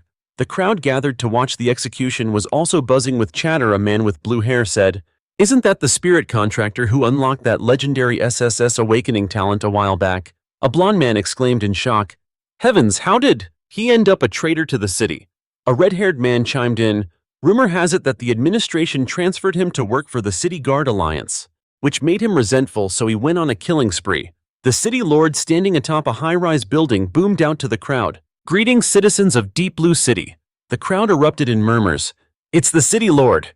He came in person. The city lord continued. Today is a day of both celebration and indignation. We are about to lose a young prodigy. He was destined to become a brilliant spirit contractor whose potential for spirit contract evolution was limitless. But due to personal grievances, he viciously slaughtered countless innocent people. Not only that, but he also conspired with the vile insectoid race to disrupt the peace of our Deep Blue City. Tell me, does a man like that not deserve to die? The crowd roared in unison. Kill him! Kill him! Seeing the crowd's agreement, the city lord smiled with satisfaction, thinking, Han Zhan, you're dead for sure today. He then bellowed, Begin the execution. The guard in charge of the execution acknowledged, Yes, my lord, and pulled the lever for the guillotine. The massive blade began to fall, but from a distance someone suddenly hit a switch. The blade, plummeting towards Han Zhan's neck, abruptly halted. The guard panicked. What's going on? Did the machine break? Seeing this, the city lord furiously roared, Who dares interfere with this execution? Show yourself to me. Shang Tiding pushed his way out from the crowd courageously. Speaking out, city lord, Han Zhan is my savior. I do not consent to this punishment. The city lord's voice was laced with irritation. As he spat, Shang Tiding, the Shang family dares to interfere in this matter. Many others also began to speak up in unison. We also do not agree. The scene shifts to a pavilion where Li Shoudong is sipping tea. The black-cloaked figure appears beside him once more. The figure said, Han Zhan has been brought to the execution platform. You have lost. Li Shoudong set down the teacup he was drinking from and spoke up. The game is not yet over. He continued, It is far too early to declare a conclusion. The figure's voice was challenging. Then we shall just wait and see. After speaking, he vanished again. The phone on the tea table rang and a voice came from the other end. Old Li, he was too fast. We failed in our pursuit. We were just a hair's breadth away from discovering who the mastermind behind him is. Who is it? What a pity. Li Shoudong rested his chin on his hand and asked the person on the phone, Old Shang, could it be you? The person immediately replied, Don't talk nonsense. If I were the mastermind, would I be listening to you and letting Shang Ding face the chopping block? Mr. Li, calmly. He continued, all right, let's be serious. Are there any leads? Old Shang spoke up. The organization behind this, has been discovered. It's called Dawnbreaker. Back at the execution grounds after someone stood up for Han Zhan, the crowd and erupted in an uproar. Oh my god, someone actually dares to interfere with an execution, someone said. The Shang family has intervened. This isn't simple at all. Shang Ding tried to explain, everyone, you've all been deceived by Kong Chuan. Han Zhan is not a prisoner but a true hero of the people. She pointed to one side, telling the crowd, everyone please look over there at the screen. The replay was showing the scene where Han Zhan stood up and introduced himself. My name is Han Zhan, as in battle. I became a spirit contractor. Thanks to my SSS awakening talent, not just to survive, but for the continuation of humanity and our people. He proudly declared, wipe out these insects. We can't let them enter the city and harm others. Seeing that scene, the people began to waver in their thoughts. Han Zhan looks very patriotic.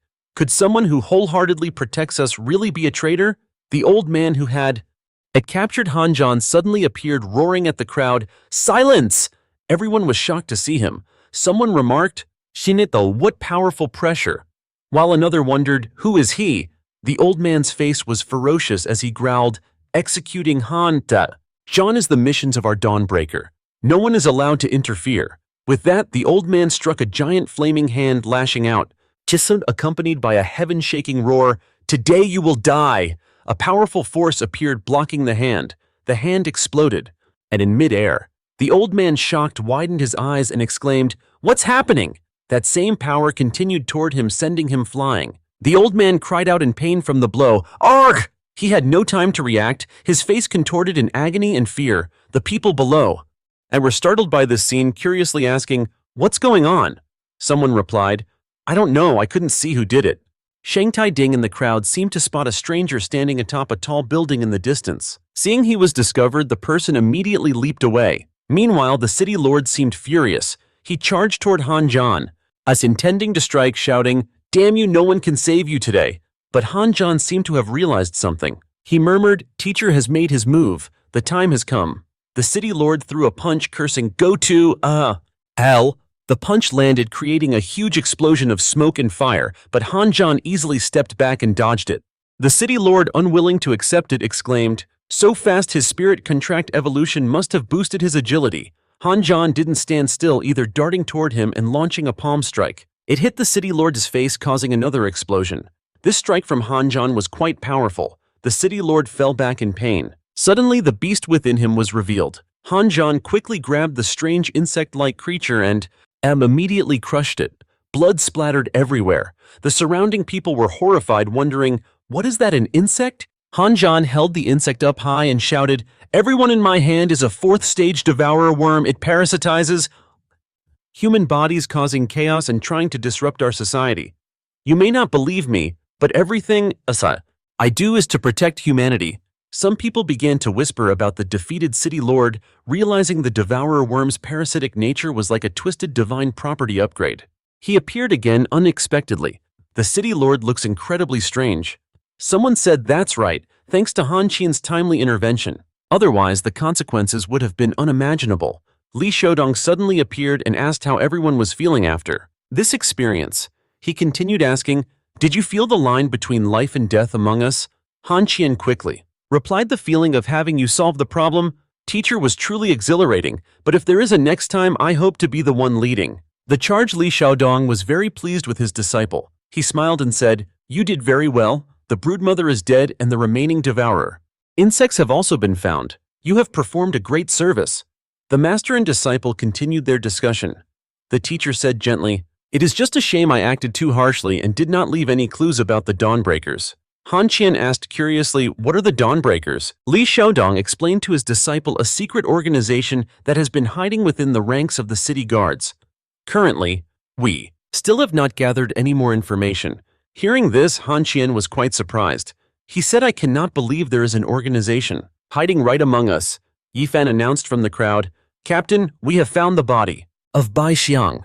Hearing this, Han Qian fell silent, lost in thought for a moment. Then he asked where Yifan replied, in this incident, a total of 101 people died. Her body, along with the others, has been cryogenically frozen in preparation for a sea burial. The scene shifts to a vast sea. This is the place Yifan just mentioned. On the water's surface, countless coffins are. Drifting lazily among them is Bai Xiang's. Hearing this, everyone fell silent and the atmosphere grew somber. Han Qian unexpectedly whispered Bai Xiang, I could not protect you properly. I am sorry. As for Bai Xiang, she was lying still in her coffin. Suddenly her face turned pale, her body bruised all over, and then she jolted awake, opening her eyes wide. The scene changes to autumn in October. The weather was cool and pleasant, with trees beginning to shed their leaves. In a restaurant where the master and disciple Han Qian were sitting, Li Shoudong spoke up. Han Qian, after the last devourer insect incident, you all broke through to the third rank, right? He replied, yes, teacher. He then mentioned the girl next to him. Ling Zhen has also reached the third rank, catching up to us.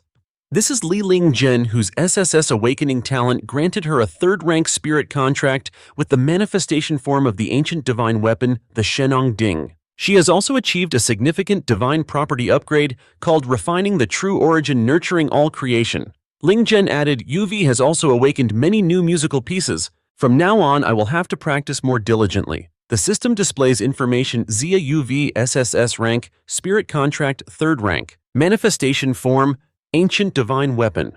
The Fuxi Zither. Divine Properties. Sword Heart. Zither. Knight's Intent. 4 Symbols. Soul Snatching and Autumn Soul. Musical Pieces. 1st Rank Formation Breaker. Clear Heart and Dragon Soar. 2nd Rank. Joyful Wind. Spring Wildfire and 6 Ding Thunder Aspect. 3rd Rank. Lingering Sun's Sorrow. T Ding, sitting nearby, also spoke up. Han Qian, wait for me to awaken, then you should also form a contract. With me?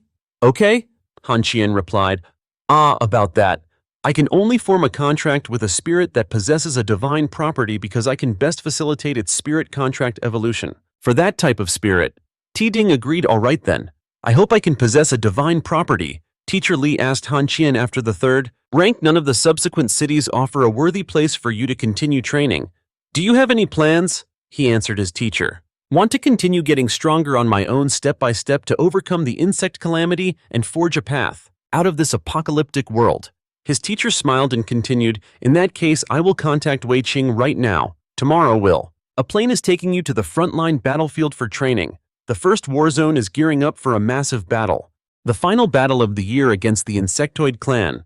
The instructor then mentions the 2 girls who sit with you, but since this is for their training, they can't accompany you. The training methods for a spirit contractor and their companion are different, especially when aiming for a spirit contract evolution, so the instructor has arranged a better. Han Zhan, satisfied with the instructor's arrangement, springs to his feet.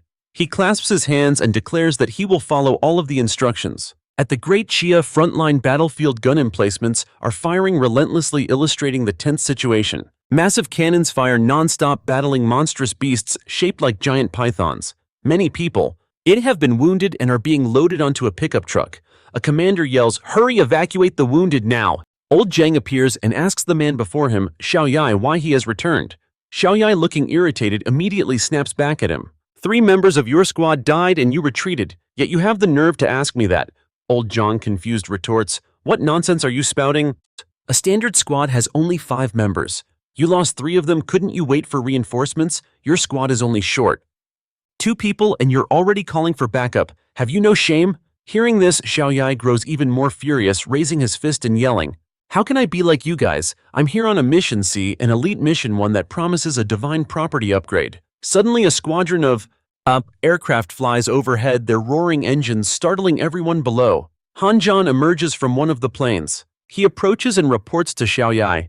Greetings, my name is Han Zhan, a new recruit reporting for duty. Xiao Youwei asks in surprise, you're by yourself? Where's your contract spirit? Han Zhan calmly replies, it's not here. I left it at home. Xiao Youwei grinds his teeth. Are you joking? This is a battlefield. Did you come here alone looking to die? Old Zhang interjects. Captain Xiao, you should calm down. This young man isn't someone to mess with. He might even possess an SSS awakening talent. Look at his attire. He's clearly not, from the nearby spirit contractor training camp. Don't you get it? He's a young master from a wealthy family in the inner city. Xiao Youwei is visibly annoyed. He scoffs, "What does he think this is, a playground? A pampered young master with his delicate skin? What a nuisance." Xiao Youwei frowns and turns to old Zhang. "I have a suggestion. How about we assign this young master to your squad for the time being?" Old Zhang immediately waves it off without a second thought. "Nope, no way, absolutely not. You promised you'd get first pick. How can you go back on your word now?" Unable to palm off this troublesome package, Xiao Youwei reluctantly gives in. "Sigh, fine," he says. He turns to Han Zhan. "You follow me, I'll introduce you to your new teammates." Han Zhan replies, "Understood." Xiao Youwei's attitude becomes a bit more cordial. "Right, what was your name again?" Han Zhan, a third-rank spirit contractor. They introduce themselves. "I'm Xiao Youwei, a fourth-rank spirit contractor and your new squad leader. Per regulations, you're officially assigned to join our squad." He leads Han Zhan to his teammates and makes the introductions. "These are your new squad mates Tai Shifang and Shi Xiaoqian." The girl Shi Xiaoqian seems irritated about something. She frowns and sighs, "Ugh, this mission got me completely soaked." She's struggling to remove her outer jacket. It's stuck. Noticing Han Zhan, she shows no hesitation. She calls out for help. "Hey newbie, come help me get this thing off." He's taken aback for a second. "Huh?" but quickly agrees okay and moves to help her. By the warmth of a roaring fire, the girl smiles. "Thanks," Han Zhan replies shyly. It's nothing, you're welcome." She turned and asked the leader, "Captain, is this the new teammate? Why is he all alone? Could it be that he brought along a materialized spirit beast?" Very professional, Han Zhan introduced himself. "My name is Han Zhan. It's a pleasure to meet you. I brought some small gifts for everyone. I hope you'll accept them." He tossed out items that left everyone stunned, remarking, This is 6th tier defensive gear. Oh my god, this gift is too valuable. It's like it's had a divine property upgrade." Everyone excitedly accepted. "Thanks. In that case, we won't be polite then." Only the captain refused the gift. "I don't need it. I'm a mecha control master. I don't need protective armor." In his heart, he silently sized him up, as expected of a young master from the city. Not only does he have a spatial ring for storage, but he also has 6th tier armor. I wonder which family he's from. Truly generous. Xiao Youwei said to the newcomer, "I'm going to pick up the mission and supplies." "You guys get acquainted," Han Zhan complied.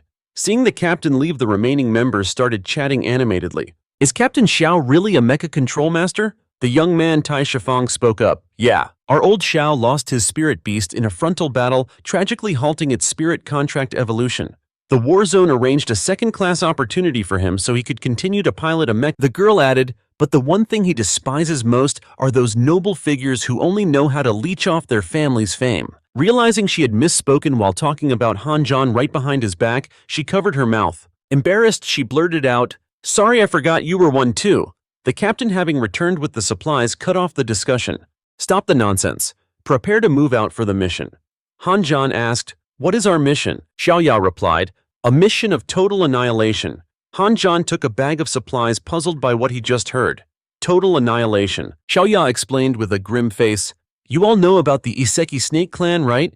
The Iseki Snake Clan has an extremely high reproduction rate. Their troop reinforcement speed on the battlefield is 10,000 times faster than ours. Even though we've increased the combat loss ratio to 100 to 1, we still can't offset the rapid increase in the Iseki Snake Clan's forces. This is also the reason why, over a month ago, the First War Zone and the Iseki Snake Clan's elite forces were locked in a stalemate with no end in sight on the main battlefield. However, the sudden and powerful return of the person in charge of the First War Zone, Wei Qing, over a month ago shattered this balance." Xiao Youwei recalled the war with the Snake Clan. He recounted Marshal Wei, whose power is rumored to stem from an SSS awakening talent, led the charge alone, directly punching through the Snake Clan's supply lines of the Iseki, causing their combat loss ratio to skyrocket to a terrifying 100,000 to 1. Due to the suddenness of Wei Qing's attack, the Iseki clan was caught off guard, but very quickly 4 8th-tier Snake Emperors entangled him. The two sides clashed all along the way, soon leaving the battlefield to continue their fight elsewhere. His face became flushed with fighting spirit. Xiao Youwei clenched his fist and continued. The latest mission directive came from the Second War Zone. They used the talents of spirit masters to calculate the locations of dozens of these snake nests. The squads with the fastest mobility and closest proximity in each area will be responsible for carrying out the nest destruction mission. He moved forward and said to his teammates, "Time is running out. Let's move out." Han Zhan replied, "Understood." In a blazing battlefield, a strange machine appeared. It was the robot piloted by Xiao Mei. His 3 teammates followed behind as he warned, "Stay alert. We are approaching the target. We're in trouble." Han Qian, as if spotting something, told everyone, "Look, I think we've reached our destination." What he saw was a milky white sheet draped over the trees. It was incredibly long. Someone wondered aloud, "What is this?" Captain Tiu recognized it. This is the shed skin of the Iseki snake clan. Whenever they complete a stage of advancement, they perform a molting. Han Qian suddenly shouted, "This is bad. These cunning Iseki snakes, they've hidden their eggs inside." Just as Han Qian predicted, countless eggs tumbled out from the snakeskin. Tianai glanced at the control panel inside. His mech and reported the snakeskin is 6,730 meters long with millions of eggs clinging to it. This is definitely the snake nest, our mission's target. Suddenly a crack appeared on one of the eggs. Tai the Fong and Tich Tiu Tian said in unison, "Tai, what's that sound?" Both of their faces were filled with worry. Unexpectedly, all the snake eggs began to crack. A horrifying noise echoed, making everyone shudder. Everyone uncomfortably covered their ears. The sound was accompanied by a strange frequency that spread out, reaching Tianai. It knocked both him and his mech away. Tianai yelled out, "Whoa!" Seeing this, Han Qian immediately lunged forward to grab him. Xiao Mei shouting, "Watch out!" Tai the Fong and Tich Tiu Tian could only watch in worried confusion, calling out their comrades' names. "Captain?" Seeing Han Qian rush to save him, Tianai shouted, "You fool, go complete the mission. I don't need you to save me." Han Qian grabbed onto a part of the mech's chassis. He pulled with all his might, gritting his teeth and yelling loudly. With a mighty heave, he yelled, "Get up there!" The mech with Tianai inside soared through the air and landed safely, avoiding a fall into the chasm. Seeing that Tianai had landed safely, but not seeing Han Qian anywhere, Tai the Fong and Tich Tiu Tian ran to the cliff's edge, shouting Han Qian's name. Tianai, meanwhile, was still stunned by that incredible throw. He was bewildered. How could this be possible? How does he possess such immense strength? Could this be an SSS awakening? Talent Tai? The Fong turned back, saying worriedly, "Captain, the cliff is so high. Han Qian will surely fall to his death." The mech whirred to life. Captain Tiu, also anxious, muttered, "I'm sorry, this is all my fault. That strength was like a divine property upgrade on his physical stats. I got him killed." At the cliff's edge, a trembling hand suddenly appeared, grabbing the rock. It was Han Qian. He was trying to climb up. While reassuring everyone, "I'm not dead yet. Quick, pull me up, Tai." The Fong and Tich Tiu Tian ran to pull him up and asked joyfully, "Han Qian, that's great. You're not dead. We were worried sick just now." Tianai also ran over to check. The situation, feigning a scolding, "You really are a fool. Was sacrificing yourself for me worth it? Besides, our important mission is to destroy the snake nest. You should have focused on the mission instead of wasting time on me." Hearing this, Han Qian wasn't annoyed at all, simply obeying. "Understood, Captain." The awakened snakes began to hiss and slither forward in immense numbers. Han Qian said with a sense of dread, "Oh no, those are the hatchlings of the snake clan." A mass hatching like this could trigger a forced spirit contract evolution for their mate. They've already hatched. A panicked alert rang out as a swarm of large green-skinned, red-eyed snakes slithered toward their target, the captain. Tianai frowned, warning his teammates, "Stay sharp." Everyone began to feel a sense of dread. Tai, the Fong, spoke up, "There are so many of them." Beside him, Tich Tiu Tian also looked overwhelmed and said, "We're not going to die here, are we?" The snake clan started to lunge, baring their fangs. Tianai, seeing the danger, quickly told everyone, "You guys go. I'll hold them back." Tich Tiu Tian frowned, assessing the situation. "There are too many, we can't escape." Suddenly, Han Qian raised his fist. On his finger was a strange red ring, and a mysterious power, likely the result of a divine property upgrade, emanated from it to form a dome. It enveloped the surrounding snakes, which stood still watching his actions, leaving Xiao Mei utterly shocked as he stared wide-eyed. He exclaimed when he saw the snakes become motionless, "They've stopped." The entire snake clan no longer charged forward, they just prostrated themselves on the ground. Everyone was utterly astonished. "What is going on? Those swarms of snakes seem to be showing submission to us." Han Zhan took the opportunity. He shouted, "Captain, what are you standing there for? Burn them!" Hearing this, Xiao Mei quickly replied, "Got it," and then piloted the robot to spew fire. Scorching flames engulfed the snake swarm, and the intense heat made them roar in pain as the fire spread. It illuminated the entire forest. With the danger past, the teammates gathered around to ask questions. Tai Shifang wondering Han Zhan, what did you just do? Han Zhan turned and replied, I just used a piece of equipment to suppress them, that's all. Shi Xiaoqian spoke up in praise. So amazing! Xiao Mei poked his head out and announced, it's done. The robot also stopped spewing fire, but toward the snake swarm the flames were still blazing, incinerating them. Captain Xiao also spoke up, asking Han Zhan, who are you really? You're completely different from those other rich young masters. Han Zhan smiled and explained, as you can see, I'm not some master hiding his strength. I'm really just a Tier 3 spirit contractor. Hearing this, Xiao Mei joked, the devil himself might believe that wasn't an SSS awakening talent at work. Suddenly the control panel in the robot displayed a warning sign. Xiao Mei frowned and muttered, humph. Han Zhan noticing this asked, Captain, what's wrong? Xiao Mei reported, the situation progress on the annihilation mission is far from ideal, including our team. A total of less than 10 squads have completed it. Shi Xiaoqian chimed in with praise. Luckily we had Han Zhan's help. Otherwise we would have definitely failed too. The captain continued. All known reinforcement points for the Snake Clan are marked on the strategy map. The newly hatched snakes that want to successfully join the battlefield must pass through a few specific choke points. He turned to discuss with his new teammate Han Zhan your spirit contract. Evolution is on another level, making millions of snakes submit. If we hold those choke points, we can annihilate them all before they can even join the battle. What do you think? Han Zhan warned. Cautiously, I'm not sure if we can wipe them all out, but right now if we don't run, we'll surely be the ones wiped out. Perhaps an even greater danger awaits them up ahead.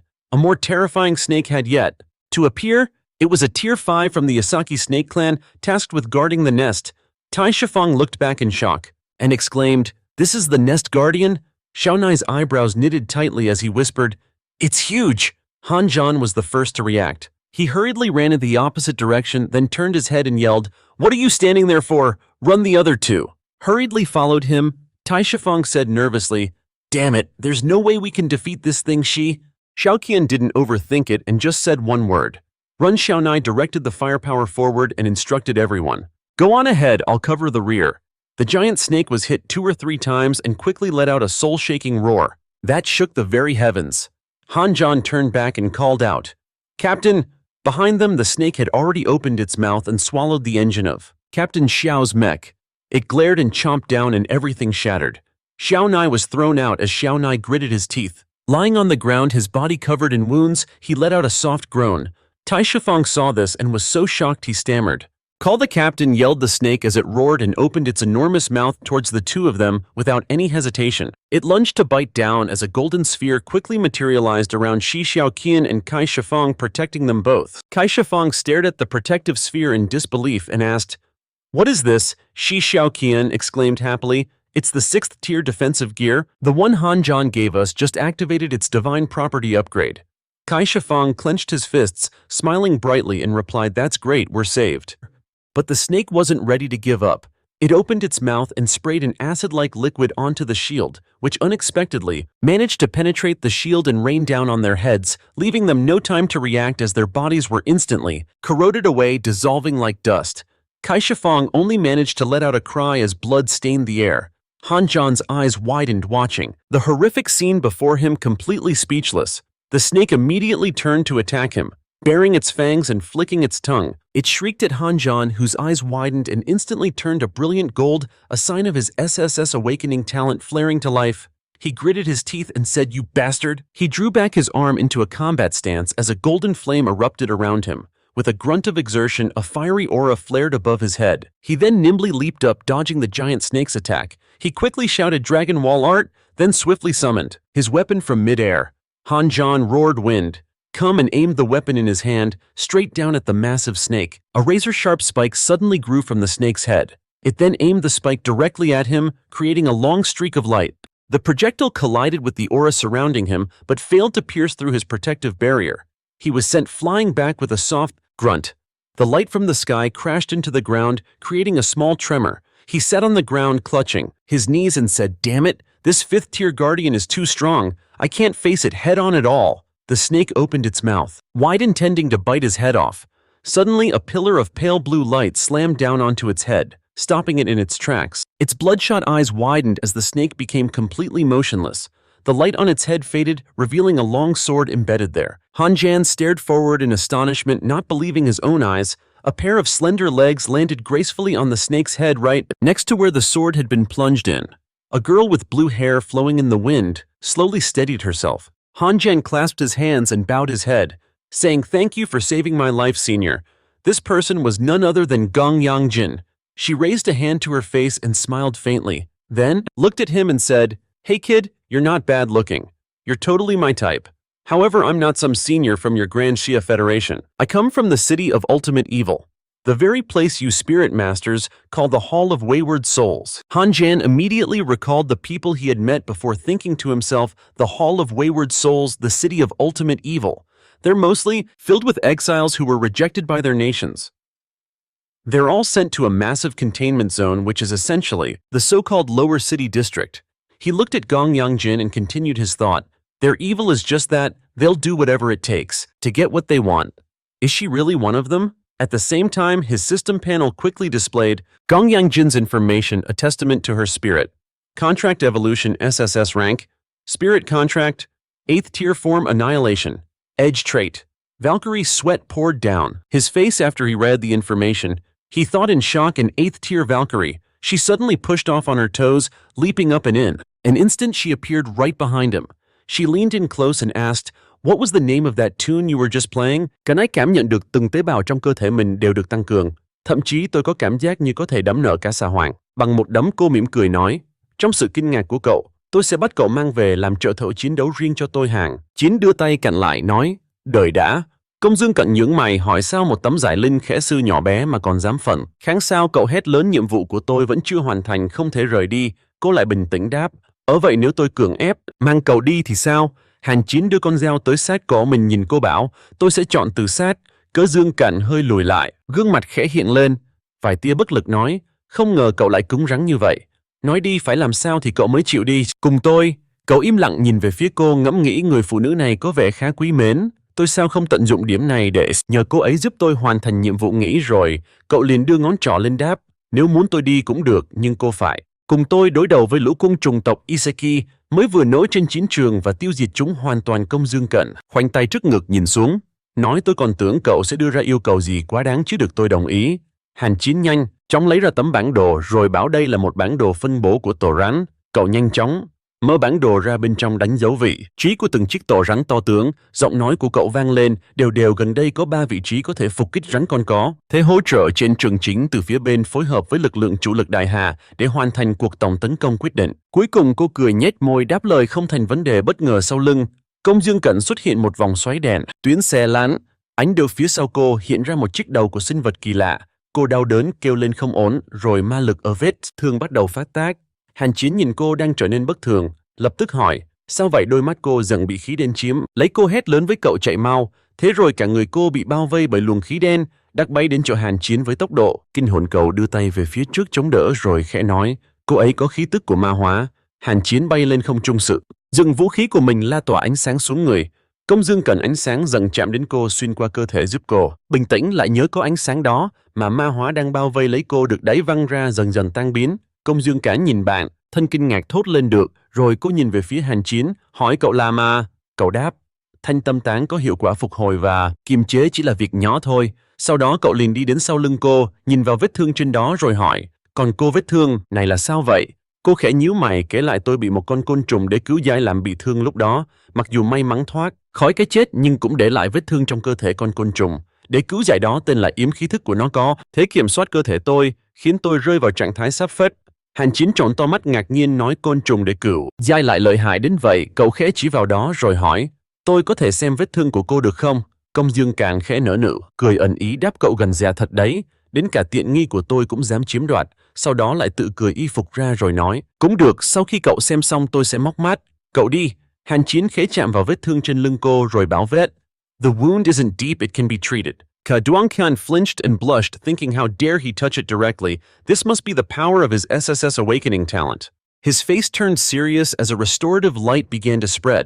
This was a clear sign of his spirit contract evolution. No one said another word, witnessing this incredible divine property up. At this moment, she suddenly cried out in pain. The wound on her back was gradually suppressed, shrinking until it vanished. He said softly, the cleansing heart powder has a suppressive effect, but it can't remove the curse. Try this. A cauldron quickly flew up. Gongyang. Jin looked at it, smiled, and exclaimed, You truly never cease to amaze me. For a spirit contractor to achieve such a spirit contract evolution is astounding. To have 2 spirit contracts, the cauldron quickly absorbed all the surrounding air. He formed a hand seal and shouted loudly, Life! Spirit creation. Gongyang Jin's body trembled slightly. She hugged herself and cried out, Ah, it feels so good. He quickly waved his hand and said, With this divine property upgrade, it's not bad. The wound is already halfway healed. She excitedly suggested, Can we try it again? It feels really pleasant, Han Zhan. He quickly explained, Try it again, you saw what happened. I had to use my SSS awakening talent to devour millions of tons of flesh and blood from the Zerg tribe just to obtain that spirit energy. Now if you want me to cast it again, unless you can give me another pile of flesh like that. Gongyang Jin smiled again and asked, Aren't we going to exterminate the Aseki larvae anyway? As she spoke, she grabbed his hand and quickly flew up saying, Let's go now. A moment later, the entire forest fell silent. In the sky, a drone was scouting each location below. Wei Qing saw this and immediately called in a report. We have detected a large number of snakelets swarming into the canyon entrance. The people in the room rushed to the control console, looking at the screen and discussing animatedly. This is not good. These Iseki snake nests were discovered too late. A blond man pointed at the screen and said, Where is Guanshan? If he and his contracted spirit with the mountain moving and sea parting talent were here, couldn't they block all 3 of these narrow passes? The person next to him replied with arms crossed, Guanshan has been deployed elsewhere. Lin Jingxuan stood behind them and said grimly, The Zerg tribe this time has indeed prepared thoroughly.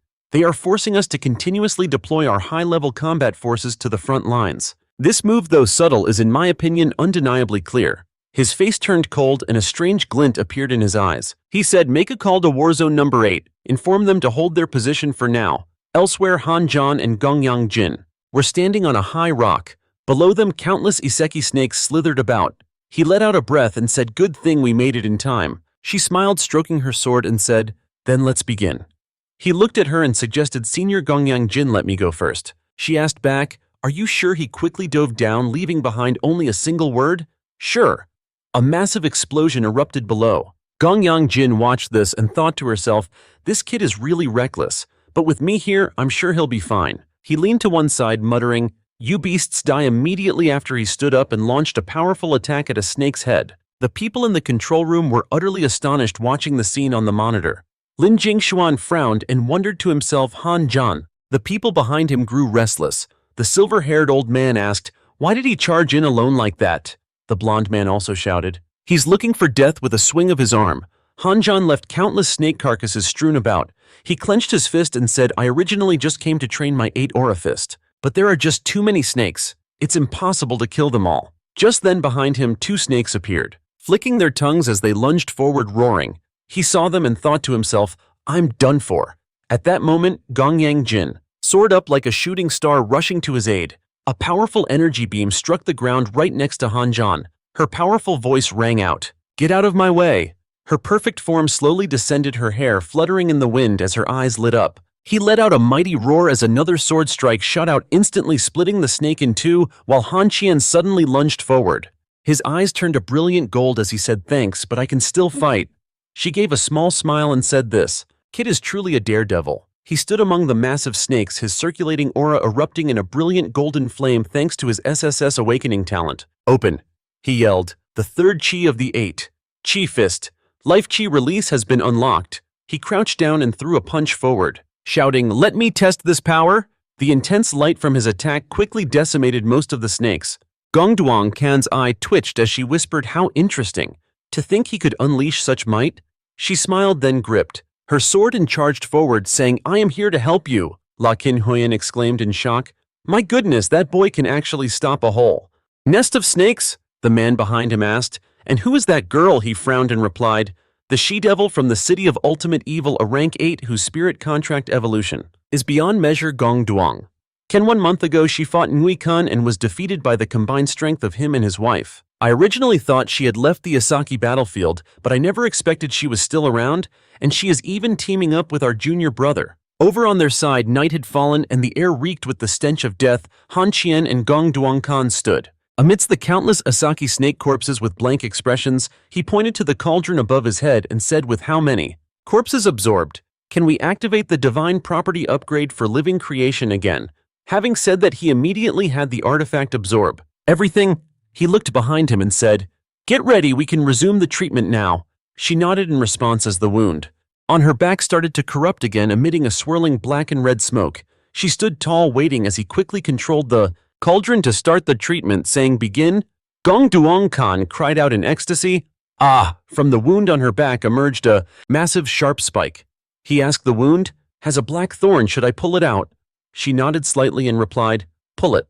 The cauldron began to strain, pulling out the spike. Its initial golden light turned an arcane black as Gong Duong Khan became excited, her face flushing red as she cried out a